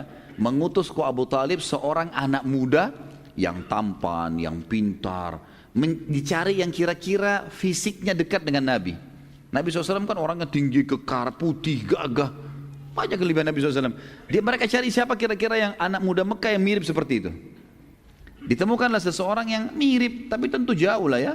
Namanya Amarah bin Walid. Amarah bin Walid ini terkenal sekali, ayahnya tokoh Quraisy, orang kaya raya, jarang keluar. Kalau dia keluar jadi perhatiannya orang. Di rumah kalau keluar pakai baju bagus, wangi, tampan, segala macam. Orang semua jadi bicara tentang Amarah bin Walid ini. Mereka bawa Amarah bin Walid ke Abu Talib. Wahai Abu Talib, ambil nih Amarah nih, jadikan anak kamu sebagai ganti Muhammad. Kasih Muhammad buat kami. Ambil nih sudah. Ayahnya pun siap, ambil saja silakan. Jadikan anak kamu. Kata Abu Talib apa? Membuat mereka hanya putus asa. Abu Talib bilang, sungguh aneh kalian hai Quraisy. Kalian kasih anaknya orang lain untuk saya kasih makan, lalu kalian minta ponakan saya untuk kalian bunuh. Mustahil itu. Enggak mungkin. Bawa ini Amarah pulang. Pulang. Karena Abu Talib ya, menutup semua jalan-jalan Quraisy ini, maka orang-orang Quraisy akhirnya sepakat melakukan dua hal. Yang pertama, mereka mengajak Nabi SAW berdebat. Mereka ajak Nabi SAW berdebat dengan mengutus orang yang paling pintar di mata mereka. Waktu itu orang yang paling pintar teman-teman sekalian dianggap orang nomor satunya Mekah, namanya Al-Walid bin Mughirah. Al-Walid ini dalam riwayat masyhur mendatangi Nabi SAW lalu dia berkata, wahai Muhammad, apa yang engkau lakukan? Engkau telah memecahkan kami, menyalah-nyalahkan orang tua kami, juga mencaci maki sesembahan kami. Bila penyebab masalah ini karena kamu kena sihir, kamu sakit sehingga kamu ngomong seperti itu, mencaci maki Tuhan-Tuhan kami dan seterusnya, maka kami akan kumpulkan harta-harta kami agar dapat mendatangkan tabib yang terbaik supaya kau sembuh.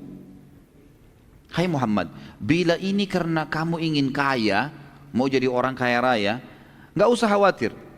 Kami akan kumpulkan semampu kami seluruh harta yang kami miliki dan kami akan hadiahkan kepada kamu sehingga kau menjadi orang terkaya Mekah. Tapi berhenti. Bila Muhammad, karena kau ingin kemuliaan, maka kami akan menyanjungmu. Nggak usah berdakwah begini, kami akan nobatkan kamu orang yang paling kami muliakan. Kalau seandainya kau ingin menjadi raja, hai Muhammad, penawaran dari Quraisy, ini orang utusannya Quraisy nih. Nabi bilang iya, diiyakan semuanya. Kalau kau berdakwah ini untuk menjadi raja, kami akan nobatkan kau jadi raja kami. Bila kau ingin wanita, maka yang kau nikahi, kamu tinggal menunjuk wanita manapun yang kau inginkan, kami akan nikahkan sama kamu. Semua diucapkan oleh Al-Walid sementara Nabi SAW diam, tidak ngomong, dibiarin ngomong. Dan ini salah satu adab dalam berdebat. Kalau lawan kita, rival kita lagi ngomong, biarin dia ngomong dulu. Karena nggak akan selesai-selesai masalahnya kalau tidak dituntaskan. Poinnya apa saja, sudah selesai, baik, kita jawab satu persatu. Nabi SAW, teman-teman sekalian, waktu melihat Walid sudah selesai, dia mengatakan, apa kau sudah selesai, hai Walid? Dia bilang, iya. Maka kata Nabi SAW, kalau begitu dengarkan baik-baik dari saya, sebagaimana saya dengarkan dari kamu baik-baik tadi. Dia bilang, iya, baik, silakan. Dan ini pertama kali Al-Walid mendengarkan dari Nabi SAW ayat Al-Quran secara langsung. Turun waktu itu surah Al-Fussilat, ya. Surah Fussilat, surah nomor 41, turun beberapa ayat. Ada di sejarah mengatakan 10-15 ayat, ada yang mengatakan turun lengkap sampai 54 ayat. Saya akan bacakan ayatnya tentunya. A'udzubillahi minasyaitonirrajim. Hamim. Ini Nabi nggak bicara apa-apa ya, nggak jawab apa-apa. Nabi bacain ayat Al-Quran karena dia tahu bahasa Arab orang ini. Dalam bahasa Quraisy turun Al-Quran. Hamim, tanzilun minar rahmanir rahim, kitabun fussilat ayatuhu qur'anan arabiyyan liqaumin ya'lamun, basyiran wa nadhira fa'arada aktharuhum fahum la yasma'un, wa qalu qulubuna fi akinnatin mimma tad'una ilayhi wa fi adhanina waqr wa fi adhanina waqrun wa min bainina wa bainika hijabun fa'mal innana 'amilun. Qul innama ana basyarum mithlukum yuha ilayya annama ilahukum ilahun wahidun fastaqimu ilaihi wastaghfiruh wa wailun lil musyrikin alladzina la yu'tuna az-zakata wa hum bil akhirati hum kafirun innal ladzina amanu wa amilus solihati lahum ajrun ghairu mamnun qul a innakum latakfuruna billadzi khalaqal arda fi yawmayn wa taj'aluna lahu andada dzalika rabbul alamin.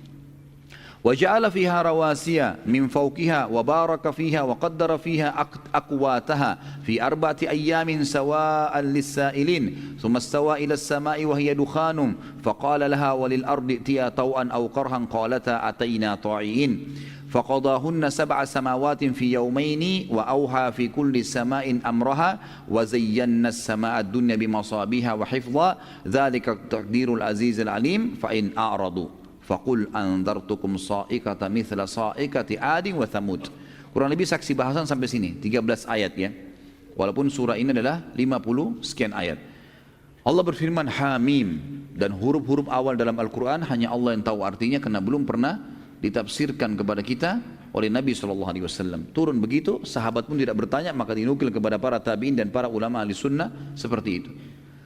Kemudian dikatakan diturunkan dari Tuhan yang maha pemurah lagi maha penyayang kitab yang dijelaskan ayat-ayatnya, yakni bacaan dalam bahasa Arab yang gunanya agar kaum itu di Mekah memahaminya, yang membawa berita gembira bagi yang patuh dan membawa peringatan bagi orang-orang yang melanggar tetapi kebanyakan mereka berpaling, tidak mau mendengarkannya. Mereka berkata, hati kami berada dalam tutupan yang menutupinya dari apa yang kamu seru hai Muhammad kepada kami, dan telinga kami ada sumbatannya, dan antara kami dan antara kamu ada dinding pemisah dari keyakinan. Maka bekerjalah, berbuatlah kau hai Muhammad, sungguh kami pun mau berbuat. Katakanlah hai Muhammad, bahwasanya aku hanyalah seorang manusia seperti kalian, sama. Hanya saja diwahyukan kepadaku bahwa Tuhan kalian adalah Tuhan yang Maha Esa.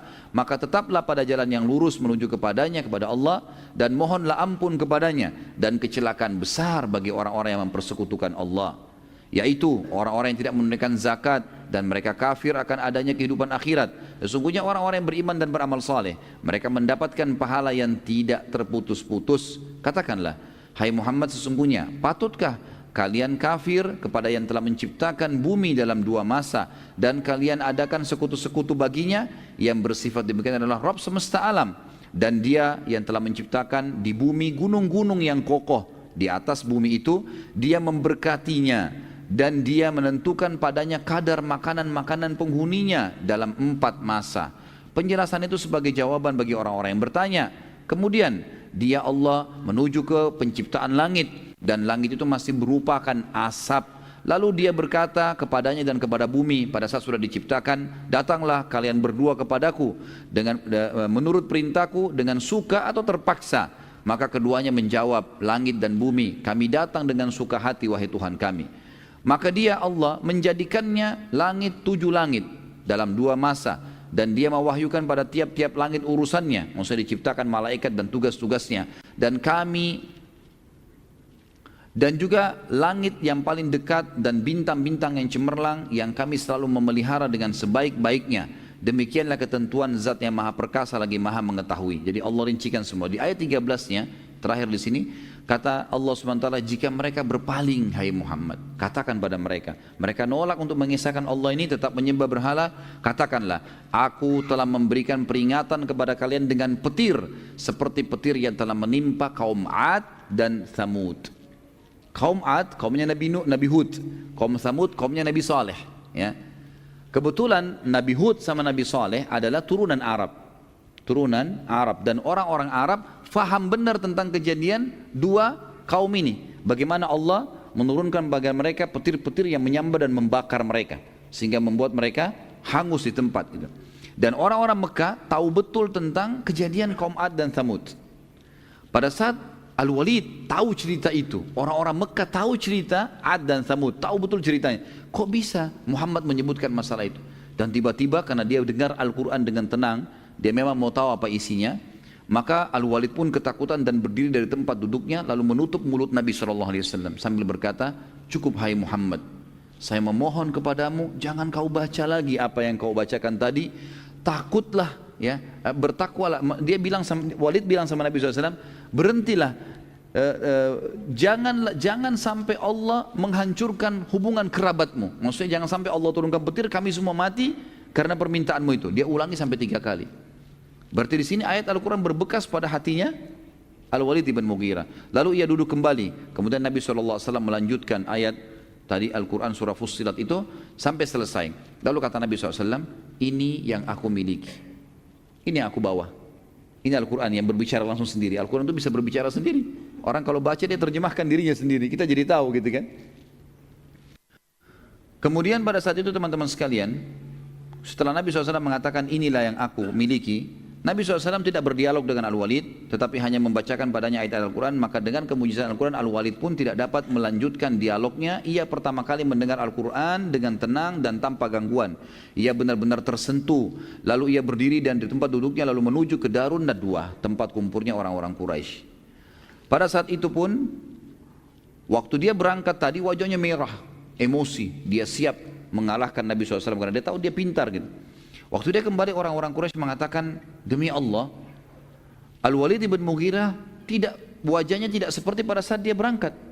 Sekarang malah dia kelihatannya orangnya tenang, gak emosi. Orang-orang Quraisy mengatakan, ada apa nih? Hai Al-Walid, ada apa dengan kau? Al-Walid mengatakan, demi Allah, dia bilang sama kaumnya ya, orang-orang Quraisy, aku telah mendengarkan perkataan yang belum pernah aku dengar sebelumnya. Ketahuilah, sungguh perkataannya Muhammad, Al-Quran itu, sangat indah, juga sangat jelas. Perkataan tertingginya, yang paling bagusnya, sungguh telah berbuah. Orang kalau dengar pasti bisa faham. Dan perkataan yang paling sederhananya, Al-Quran itu, telah mencukupi, juga sudah terincikan. Dan pastilah perkataannya itu akan menang dan tidak akan pernah terkalahkan. Ini kata siapa? Kata dutanya Quraisy, yang diakui orang yang paling pintar pada saat itu. Nabi SAW dikaruniai Al-Quran karena memang kaumnya pada saat itu sangat menjunjung tinggi sastra dan menjadi peradaban mereka. Baik, melihat keadaan Al-Walid berubah teman-teman sekalian, serentak orang-orang Quraisy pun berada dalam nadwa berkata, wahai Walid, apa engkau telah meninggalkan agama nenek moyangmu? Al-Walid menjawab, tidak. Demi Allah tidak. Aku hanya belum pernah mendengar kata-kata seperti itu. Lalu orang-orang Quraisy bilang, mungkin itu cuma syair-syair. Syair memang susunannya bagus, gitu kan? Al-Walid mengatakan, demi Allah, tidak seorang pun dari kalian yang tahu syair lebih daripada saya. Saya orang yang paling tahu, kalian tahu saya orang paling pintar dalam syair. Dan itu bukan sama sekali syair. Perkataan Muhammad bukan syair. Baik, mereka bilang, kalau begitu hai Walid, berarti Muhammad peramal, penyamun, penyihir, peramal dan penyamun. Maka Walid mengatakan, aku tahu semua yang berhubungan dengan peramal dan penyamun. Tidak sedikit pun ada pada Muhammad. Gak ada menyan-menyan, gak ada apa, gak ada. Dia cuma baca ayat Al-Quran dan saya tersentuh. Lalu mereka bilang, orang Quraisy lagi, kalau begitu mungkin dia orang gila atau kesurupan syaitan. kesurupan jin. Kata Quraisy begitu dalam riwayat. Al-Walid menjawab, aku tahu semua sifat-sifat dan ciri-ciri orang yang gila dan kesurupan, gitu kan. Tidak ada pada Muhammad. Normal, tenang, tidak ada apa-apa. Mereka bilang kalau begitu dia penyihir. Tadi peramal sama penyamun ya, sekarang penyihir. Dia bisa menyihir orang. Al-Walid mengatakan, aku sangat tahu semua penyihir-penyihir Jazirah Arab. Semua aku kenal. Dan aku tahu perilaku-perilaku mereka. Tidak ada sedikit pun pada Muhammad. Orang-orang Quraisy bilang, engkau telah membuat kami bingung. Lalu apa semestinya yang kami katakan tentang Muhammad? Kata Al-Walid, kalian mau dengar saran saya? Kata mereka, tentu saja. Ini sekarang teman-teman, Al-Walid orang terpintarnya Quraisy berbicara sama tokoh-tokoh Quraisy. Semua yang Quraisy bilang, peramal, penyamun, penyihir, kesurupan, apalah gila, semua ditolak sama Walid. Enggak ada, semua itu bukan. Lalu apa? Kata Al-Walid, mau dengar saran saya? Kata mereka, tentu saja. Lalu kata Al-Walid, yang pertama saran saya, ada dua saya tawarkan. Yang pertama, kalian mengikutinya. Karena ucapannya benar. Kita harus berakal, ini benar yang diucapkan. Terima, kita mengikutinya. Mereka jawab, tidak mungkin. Orang-orang Quraisy bilang, tidak mungkin. Kami meninggalkan agama nenek moyang kami. Al-Walid berkata, kalau begitu tinggal ada yang kedua. Apa yang kedua? Kata Al-Walid, biarkan dia berdakwah kepada siapapun yang dia mau. Bila dia benar dan banyak diikuti oleh manusia dan jadi terkenal serta termuliakan, maka kalian pun akan terkenal. Karena kalian satu suku sama dia. Sama-sama Quraisy. Oh berarti dari Quraisy nih. Kan jadi kalian juga terkenal. Dan jadi mulia. Karena satu kaum. Bila ia dibunuh oleh orang-orang karena dia berdakwah, maka itu tujuan kalian. Tidak usah kalian yang bunuh. Sudah selesai. Mereka jawab, demi Allah kami tidak setuju juga ini. Sekarang Al-Walid yang bingung. Al-Walid bilang, kalau begitu saya juga tidak tahu punya jawaban apa lagi. Kata mereka, coba Al-Walid kuras otakmu, gitu kan? Seperti itulah. Pikirkan apa yang harus kami ucapkan tentang Muhammad, tapi kami tidak mau beriman. Kata Al-Walid, yang paling dekat bilang dia penyihir. Itu yang paling dekat. Karena penyihir bisa mengubah keadaan orang. Yang lain tidak mungkin, mustahil. Muhammad bukan gila, bukan bodoh, bukan segala-gala. Ini dia bisa penyihir saja. Mereka bilang, kalau begitu penyihir. Ya sudah penyihir. Kemudian Al-Walid waktu duduk, karena dia menyetujui, oke ucapkan sebagai penyihir aja. Dia yang kasih ide, orang-orang Quraisy kembali merangkul dia. Saya tulis teman-teman dalam ini ijtihad saya saja. Setelah mengambil kisah ini saya bilang, subhanallah, hampir saja Al-Walid menyebarkan kebenaran pada Quraisy. Kalau dia ngotot, jangan, ini benar, ikut. Misal, mereka bisa ikut sebenarnya gitu kan. Tapi subhanallah hanya karena fanatisme kesukuan, akhirnya ikut-ikutan sama kaumnya. Dan mereka itu sudah terpojok ya, tidak ada lagi alasan, tidak bisa beralih lagi. Yang akhirnya Al-Walid pun setuju dengan pendapat mengatakan Nabi SAW adalah penyihir. Kemudian tiba-tiba saja Al-Walid, entah syaitan dari mana juga masuk ke dia, seperti kasus Abu Lahab tadi, gitu kan. Lalu mengatakan Muhammad itu memang penyihir. Udah, tidak usah percaya dia. Tiba-tiba dia caci maki Nabi SAW. Lalu subhanallah turun surah Al-Muddathir yang tadi kita sebutkan, kita baca 7 ayat pertama kan waktu awal turun ya, yang suruh Nabi bangun dari berselimut.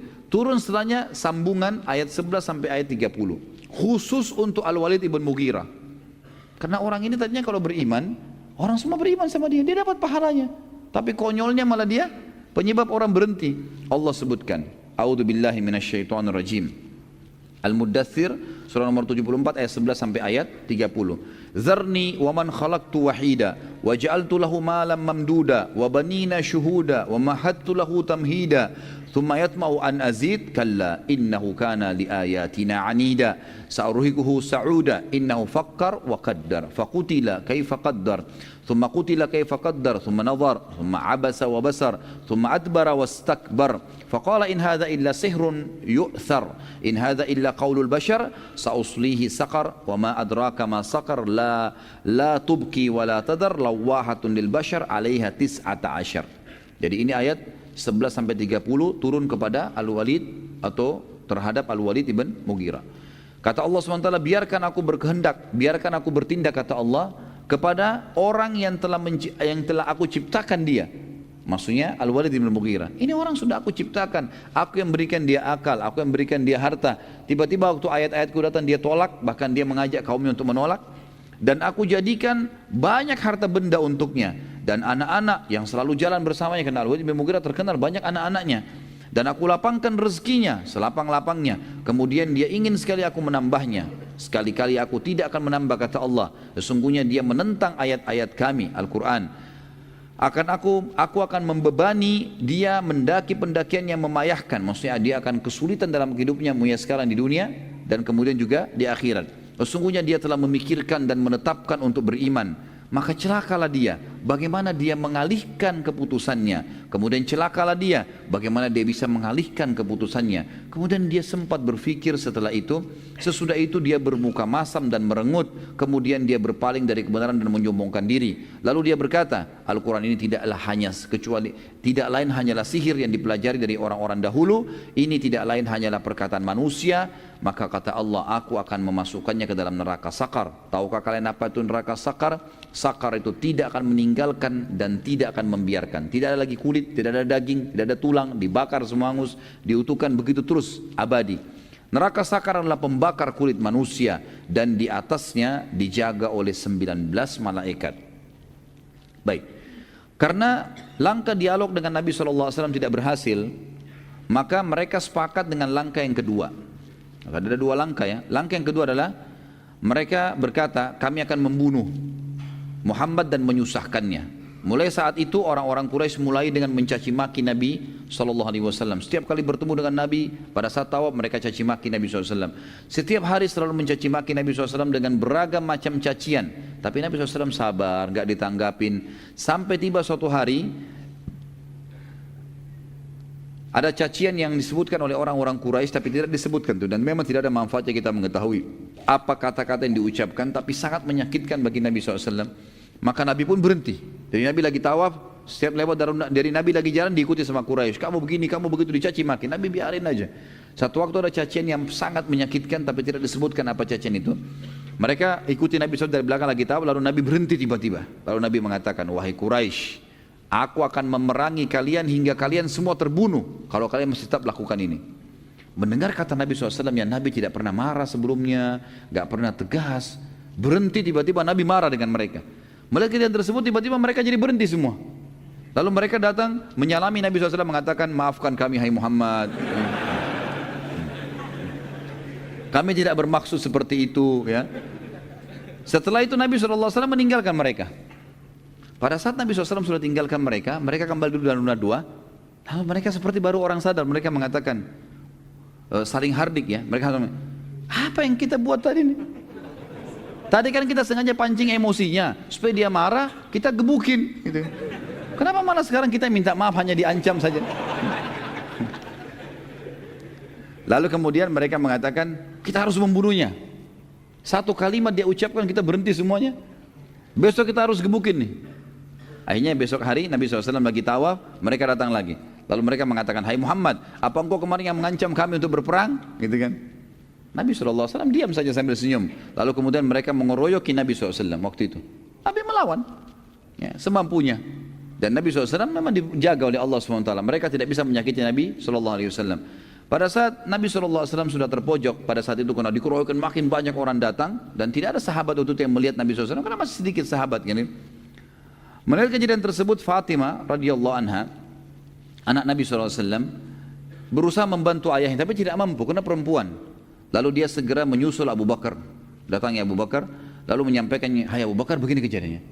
Ayah saya Rasulullah SAW digebukin oleh orang-orang Quraisy. Maka Abu Bakar pun datang, lalu menghembuskan pedangnya dan kemudian berusaha mendorong orang-orang itu dari sisi Nabi SAW. Jadi mereka berdua, Nabi SAW dengan Abu Bakar berperang melawan orang-orang Quraisy.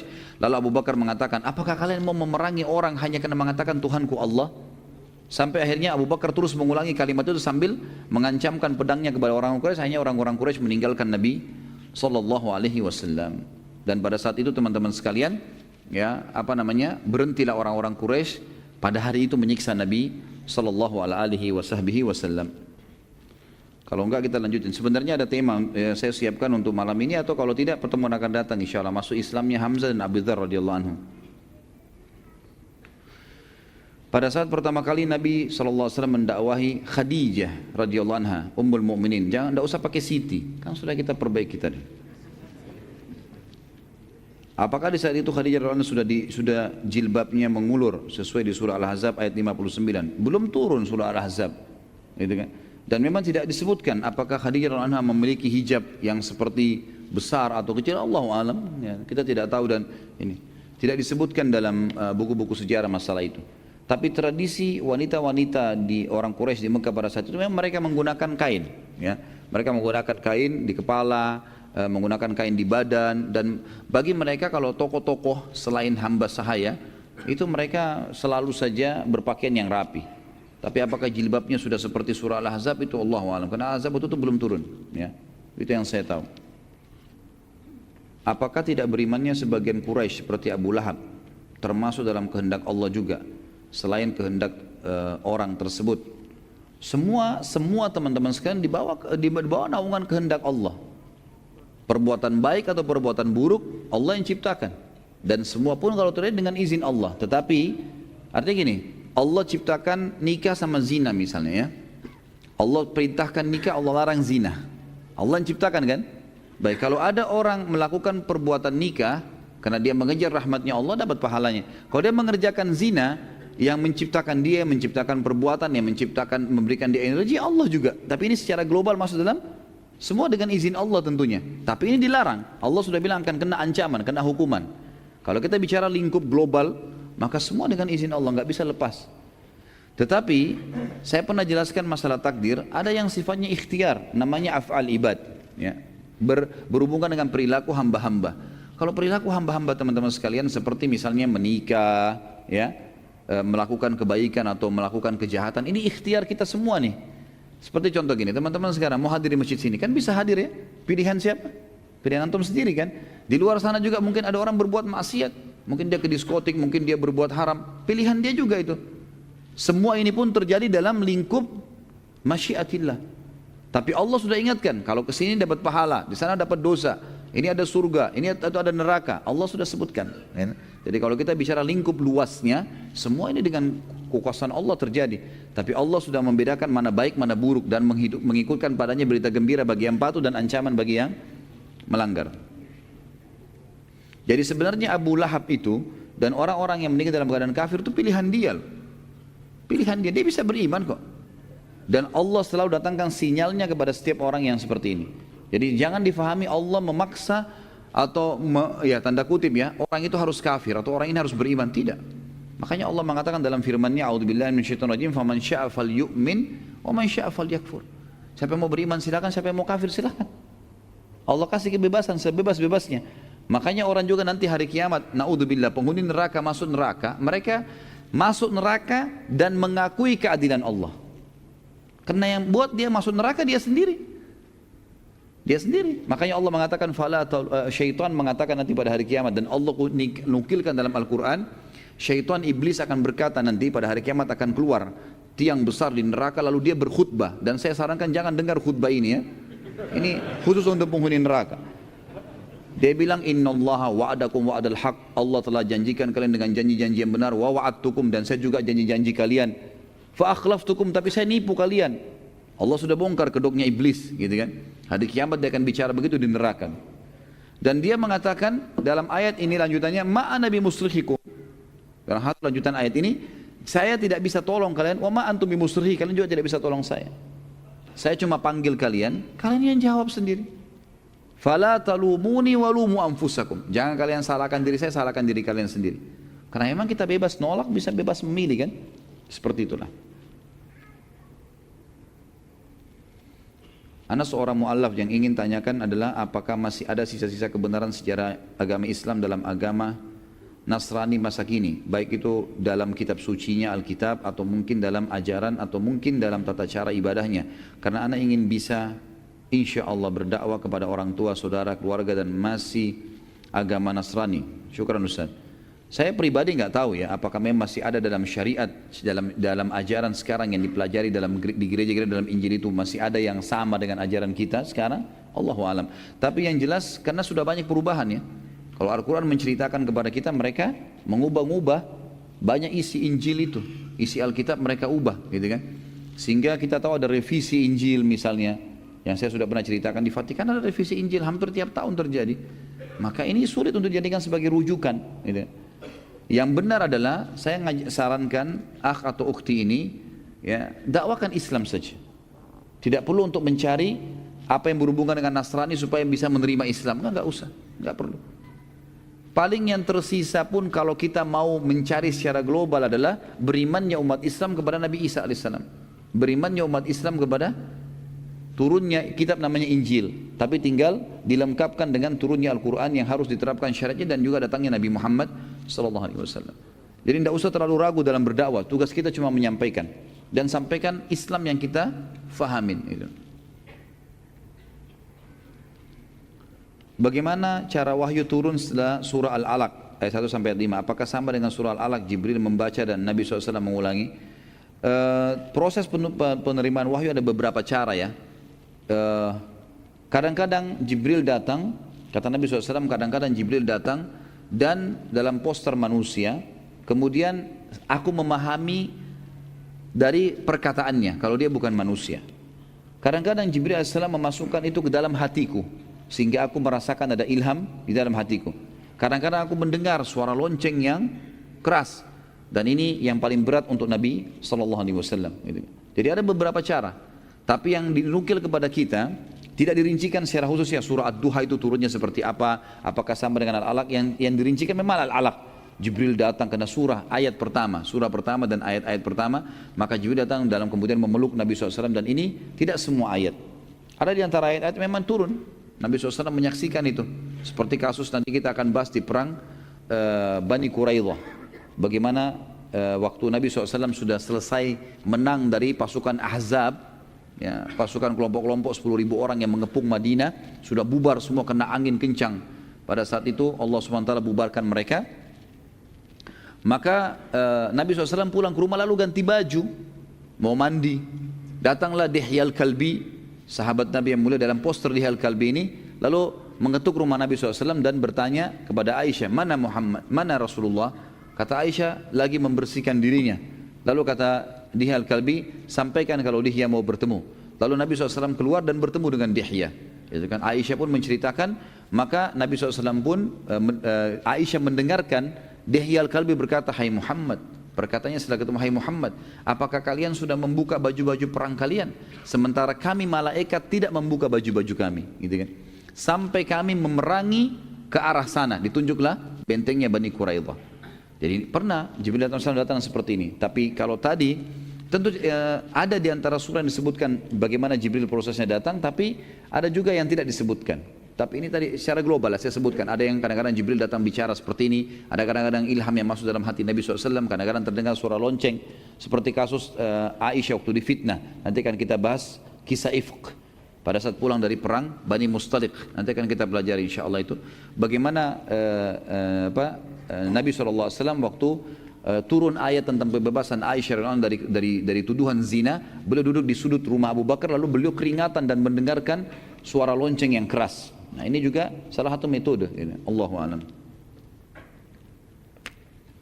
Bagaimana mengambil ibrah dan implementasi dakwah Nabi di kehidupan sekarang? Karena dakwah sunnah sekarang baru sekedar dakwah untuk dalam rangka islah sama muslim. Bagaimana dakwah kita untuk kaum kafir yang dengan menegakkan kalimat tauhid di Indonesia, sementara yang berpuasa banyak kaum kafir dan munafik? Bagaimana metode penyampaian ilmu pada zaman Rasul? Apakah dengan metode talaki atau taklim seperti kita saat ini? Tugas kita teman-teman sekalian, agama Allah ini disampaikan. Kalau metode Nabawiyah jelas sekali. Nabi SAW memulai membangun komunitas dengan majlis ilmu. Majlis ilmu. Nabi SAW duduk, menyampaikan wahyu Allah, kemudian para sahabat mendengarkan sampai tertanam ilmu itu dan iman dalam hatinya, lalu muncullah iman, lalu mereka mengaplikasikan apa yang mereka dapatkan. Itu yang Nabi SAW terapkan. Sampai fase 13 tahun di Mekah dan 2 tahun pertama di Madinah masih belum ada peperangan.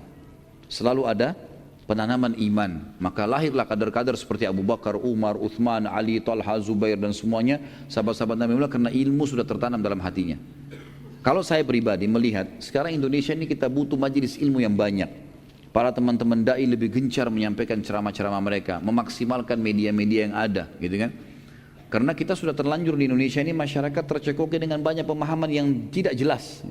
Ya. Mungkin antum sendiri rasakan pada saat sebelum menapati atau mengikuti dakwah sunnah bagaimana penyampaian yang penuh dengan khurafat, banyak segala macam pemahaman yang tidak jelas arahnya, gitu kan. Dan itu banyak sekali. Maka dengan majelis ilmu alhamdulillah terjadi banyak perubahan-perubahan, gitu kan? Terjadi banyak perubahan-perubahan. Ini Allah alam yang saya tahu metode Nabawiyah yang pertama. Setelah ilmu itu tertanam dengan baik, gitu kan? Barulah kemudian pindah ke tahapan setelahnya, ekspansi ilmu itu, nyebarkan, gitu kan? Setelah tersebar, barulah kemudian Nabi SAW membangun komunitas negara di Madinah pada saat itu ya. Akhirnya Nabi SAW membentuk pemerintahan dan mulailah mengekspansi dengan kekuatan militer, mempertahankan Islam dengan kekuatan militer. Ini yang ada, Allahu a'lam. Jadi saya melihat Indonesia ini sekarang tahap pertama membutuhkan perbaikan ilmu supaya masyarakat sadar tentang kebenaran tauhid. Harusnya itu yang Allah alam yang saya tahu yang diperlukan ya. Dan saya secara pribadi saya melihat saya terus aja gencot di situ bagaimana saya belajar ilmu, saya baca buku, saya susun materi, saya sampaikan kepada saudara saya muslim. Dan saya pribadi melihat untuk lingkup dakwah saya saja, saya lihat efeknya besar. Alhamdulillah Allah bisa berkahi, sekian banyak orang, hampir setiap hari orang yang WhatsApp ke saya, SMS, membahasakan sudah faham, Alhamdulillah terima kasih dan seterusnya. Kadang-kadang ada yang menangis ketemu dengan saya karena menyampaikan, saya sendiri tidak tahu. Saya bilang, saya cuma menyampaikan ini kuasa Allah. Saya cuma menyampaikan apa yang sebenarnya kalau Allah, kalau Rasul. Jadi saya melihat bekas ilmu besar, gitu kan? Bekas ilmu, dan ini penting sekali. Dan ini adalah metode pertama Nabi SAW. Dan ini juga sudah saya jelaskan pertanyaan kedua tentang masalah metode di zaman Nabi SAW. Tentu saja dengan talaqi, ada ta'lim, ada, berbeda ya. Talaqi itu memang dia fokus terus belajar. Ada di antara sahabat begitu, makanya tidak semua sahabat perawi hadis, ya. Tidak semua sahabat merawi hadis. Yang merawi hadis yang memang talaqi dari Nabi SAW. Kita sudah tahu beberapa sahabat, ada Abu Hurairah, ada Abdullah bin Mas'ud, Abdullah bin Umar, Abdullah bin Abbas, Abdullah bin Amr bin As, Zaid bin Haritha, Zaid bin Thabit, ya. Ini semua sahabat-sahabat yang memang kerjanya setiap hari tinggal di belakang rumah Nabi SAW, namanya Suffah. Di situ ada sebuah tempat yang luasnya kurang lebih 5 kali 5 meter. Kemudian di situ Nabi SAW membiayai para penuntut ilmu. Mereka datang untuk menuntut ilmu, Nabi biayai makannya, minumnya. Mereka cuma tahu ikutin Nabi, apa yang Nabi ucapin. Jadi wahyu turun kebanyakan pada mereka terlebih dahulu, nanti mereka sebarkan setelah itu. Karena kadang-kadang wahyu ada yang turun di saat Jumat, sehingga semua orang dengar. Kadang-kadang ada wahyu turun di kancah peperangan, yang hadir perang aja yang dengar, yang di Madinah nggak dengar, nanti disampaikan. Kadang-kadang Nabi SAW terima wahyu tidak ada yang dengar. Seperti kasus, kecuali beberapa orang, waktu turun pembebasan Aisyah dari perzinahan, tuduhan Abdullah bin Abi Salul, itu yang dengar firman Allah SWT yang Nabi sampaikan itu, dalam surah Al-Ahzab, itu hanya Abu Bakar, istri dan Aisyah. Lalu kemudian disebar kepada yang lainnya. Jadi ada memang orang-orang yang duduk bertalaki, memang mempelajari itu. Ada orang yang hadir di ta'lim. Seperti misalnya ada orang yang hanya ketemu dengan Nabi SAW di 5 waktu sholat. Selain itu dia kerja di kebunnya, dia pergi kemana. Ada juga yang ketemu sama Nabi cuma setiap Jumat. Ada yang ketemu sama Nabi SAW kalau Ramadan. Ada yang ketemu pada saat peperangan saja. Ada yang ketemu pada saat haji saja. Ada yang ketemu dengan Nabi SAW itu sekali seumur hidup, syahadat kemudian pulang. Udah gak ketemu lagi sama Nabi SAW sampai meninggal. Jadi memang berbeda-beda ya. Tapi sistem yang Nabi SAW tekankan adalah sistem yang memang diistilahkan sekarang dengan talaki ya. Bagaimana beliau sangat menyambut para penuntut ilmu duduk untuk belajar. Ya, duduk belajar dan ambil semua. Dan teman-teman sekalian, jangan buru-buru dalam menuntut ilmu ya. Kata Imam Syafi'i rahimahullah, orang yang tidak bisa sabar ya dengan waktu yang lama menuntut ilmu, maka dia juga ya nanti akan harus sabar dengan kebodohannya. Kalau tidak mau sabar untuk ilmu, nanti dia akan bodoh. Harus sabar. Jangan setahun 2 tahun teman-teman sekalian. Orang untuk ilmu itu seumur hidup. Ya, itu jangan buru-buru begitu baru setahun 2 tahun sudah langsung mengajar sana sini. Butuh ilmu yang dalam teman-teman sekalian. Ajarkan kepada orang dekat-dekat, iya, orang terdekat yang kita tahu, iya. Tapi untuk menyampaikan sebuah fatwa jangan buru-buru. Karena ini saya lihat ada juga masalah kita di Indonesia ya. Banyaknya orang sembarangan menyampaikan fatwa dan ilmunya belum sampai. Ini berbahaya sekali. Hanya sekedar gelar ustadz, hanya sekedar gelar ini, gelar itu, akhirnya main ngomong saja gitu kan. Ini yang berbahaya karena umat yang dengar. Umat dengar ini membawa pulang apa yang disampaikan itu gitu kan. Apalagi kayak khutbah Jumat, ada 1000 orang yang hadir, 2000 orang yang hadir. Ini kan berbahaya sekali. 2000 orang, satu orang kalau punya 10 kenalan saja, itu sudah 20.000 orang gitu kan. Itu berbahaya sekali, maka ini juga harus jangan tergesa-gesa teman-teman. Bukan tidak boleh menyampaikan kebenaran, tapi untuk menyampaikan sebuah hukum itu butuh rujukan yang benar ya, butuh kapasitas ilmu yang cukup insya Allah. Apakah sebelum Nabi Muhammad SAW menjadi Nabi, ajaran Nabi Isa Nasrani belum disebar sampai ke Mekah? Memang tidak ada kewajiban disebar ke Mekah. Karena Nabi Isa AS hanya untuk Bani Israel. Jadi nggak ada kewajiban Nabi Isa bawa ke Mekah ajarannya. Nah, sudah saya jelaskan tadi kan, khusus untuk Bani Israel. Makanya dikatakan Nabi Isa Nabi Bani Israel. Jadi salah sebenarnya itu teman-teman kita Nasrani yang datang mendakwakan Nasrani ke Indonesia. Nggak ada hubungannya, Nabi Isa bukan untuk orang Melayu. Loh benar ya, untuk Bani Israel. Memang itu Nabi Bani Israel, gitu kan? Kalau Nabi SAW beda. Nabi Muhammad SAW memang Allah mengatakan, A'udzubillahi minasyaitonir wa ma arsalnaka illa rahmatan lil alamin. Kami tidak utus ke Muhammad kecuali jadi petunjuk bagi seluruh alam semesta. Ustaz, saya pernah dengar kisah Rukana mengajak duel gulat Rasulullah SAW hingga beberapa kali, namun Rasulullah SAW selalu menang. Apakah ada kisah lain dakwah Rasulullah SAW menggunakan fisik atau berkelahi? Itu nanti kisah Rukana ada disebutkan nanti di sini insyaallah ya. Kalau menggunakan fisik, peperangan-peperangan Nabi SAW semuanya menggunakan fisik. Bahkan Ali bin Abi Thalib mengatakan dalam riwayat Bukhari radhiyallahu anhu, kami kalau menghadapi peperangan ya, lagi berkecamuk, maka kami berlindung di belakang Nabi SAW. Nabi SAW luar biasa. Ada riwayat lain menjelaskan pernah Madinah terdengar suara gemuruh yang ribut, gitu kan? Kemudian para sahabat lalu segera ngumpul. Mereka tahu ini suara-suara gemuruh seperti suara penyerangan lah. Maka mereka pun berkumpul di depan rumah Nabi SAW menunggu. Waktu itu mereka bawa obor karena malam gak ada penerangan. Maka mereka nunggu. Ternyata Nabi SAW tidak keluar. Tidak lama kemudian suara gemuruh itu sudah hilang. Dan mereka lihat dari kejauhan ada orang menunggangi kuda mendekati mereka. Begitu dekat penunggang kuda itu, pegang obor, di tangan kanannya pedang, di tangan kirinya obor. Itu mereka begitu dekat ternyata dia adalah Rasulullah SAW. Rasulullah melawan sendiri gerombolan itu. Jadi beliau punya keberanian. Bukan seperti sebagian pemimpin yang cuma tahu perintah sana, perintah sini, dia enak di rumah pakai AC. Nah, iya. Nabi SAW berbeda, luar biasa. Beliau dan banyak, mungkin itu yang terlintas sementara ya. Tapi jelas peperangan Nabi SAW jelaskan. Beliau juga terluka, jarinya sempat kena anak panah Yahudi di Khaybar, keningnya sempat luka dan giginya pecah sallallahu alaihi wasallam di Uhud, gitu kan? Pundak kanannya dipukul oleh Ibnu Qami'ah, nanti kan kita jelaskan di perang Uhud itu. Nabi SAW merasakan juga sakit fisik dan segala ini ada dirasakan oleh Nabi SAW.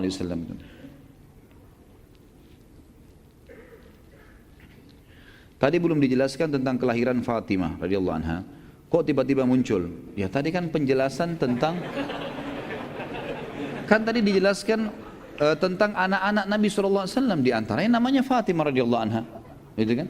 Dan memang kita sedang membahas sejarah Nabi SAW. Hanya itu saja.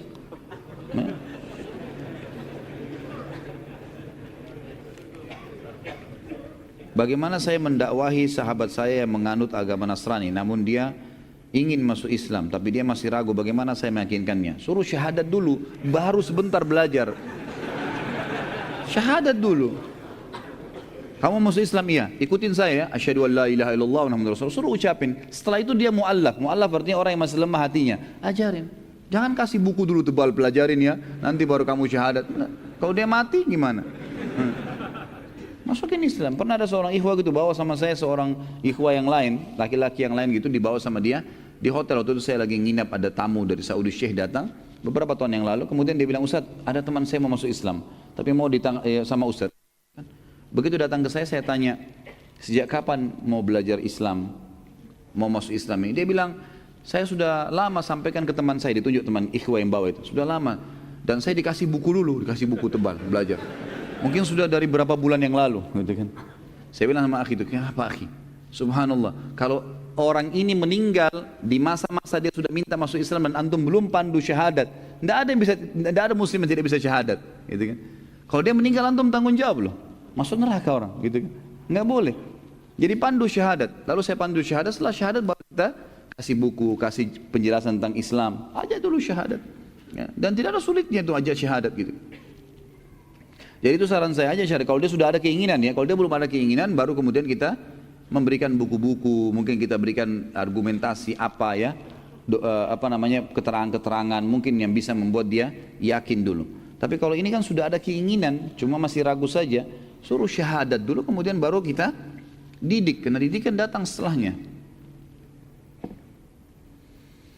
Jika ada 4 orang Mekah yang masuk surga sebelum kenabian, bagaimana dengan umat atau golongan setelah kenabian tapi belum sampai Islam kepadanya? Apakah juga masuk surga jika percaya Tuhan yang Maha Esa, hari pembalasan? Ini sebenarnya kita lihat dulu lokasinya, posisinya di mana gitu kan. Kalau mereka berada di satu lokasi yang memang di situ tidak ada nabi, nggak ada ajaran kenabian, maka ini mereka adalah nanti di hari kiamat disebutkan akan diuji oleh Allah Subhanahu wa ta'ala. Kalau teman-teman ikutin ada riwayatnya saya sebutkan di bahasan masalah surga dan neraka. Ada bahasan di YouTube itu tentang Rasulullah SAW bercerita tentang surga dan neraka. Di antaranya adalah di hari kiamat orang-orang yang meninggal dalam keadaan dia tidak sampai kepadanya dakwah, maka Allah akan mengujinya. Bagaimana mengujinya? Hari kiamat semua orang sudah tahu ini Tuhan kami Allah. Enggak ada lagi yang samar di hari kiamat ya. Maka Allah akan mendatangkan mereka ke hadapan neraka, lalu Allah menguji mereka, menyuruh mereka loncat ke neraka itu, masuk ke neraka itu. Kata Nabi SAW, Allah menyuruh mereka masuk ke neraka. Bagi yang patuh sama Allah, mereka lempar dirinya ke neraka karena patuh kepada Allah. Kata Nabi SAW, demi zat yang jiwa Muhammad dalam genggamannya, neraka tidak akan mengganggunya, nggak akan terbakar, nggak apa-apa, cuma ujian. Maka Allah pun memasukkan mereka ke dalam surga. Karena berarti orang ini kalaupun nanti di dunia dulu, tetap dia akan beriman nanti. Karena buktinya patuh nih sekarang. Dan orang-orang yang tidak mau mematuhi itu berarti kalaupun di dunia mereka juga tidak akan patuh. Ini yang ada, Allah alam yang saya tahu. Seperti itu. Ya.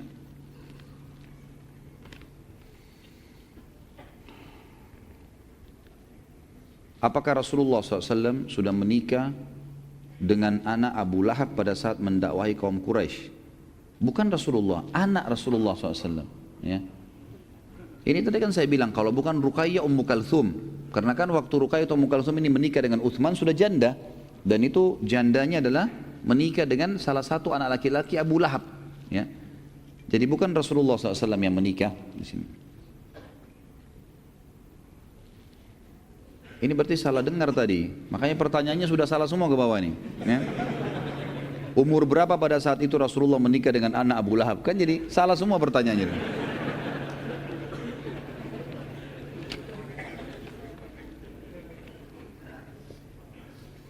Apakah tasmiyah atau memberi nama Abu Jahal dan Abu Lahab itu dari orang Islam saja, atau Abu Jahal dan Abu Lahab mengakui sendiri kunyah tersebut?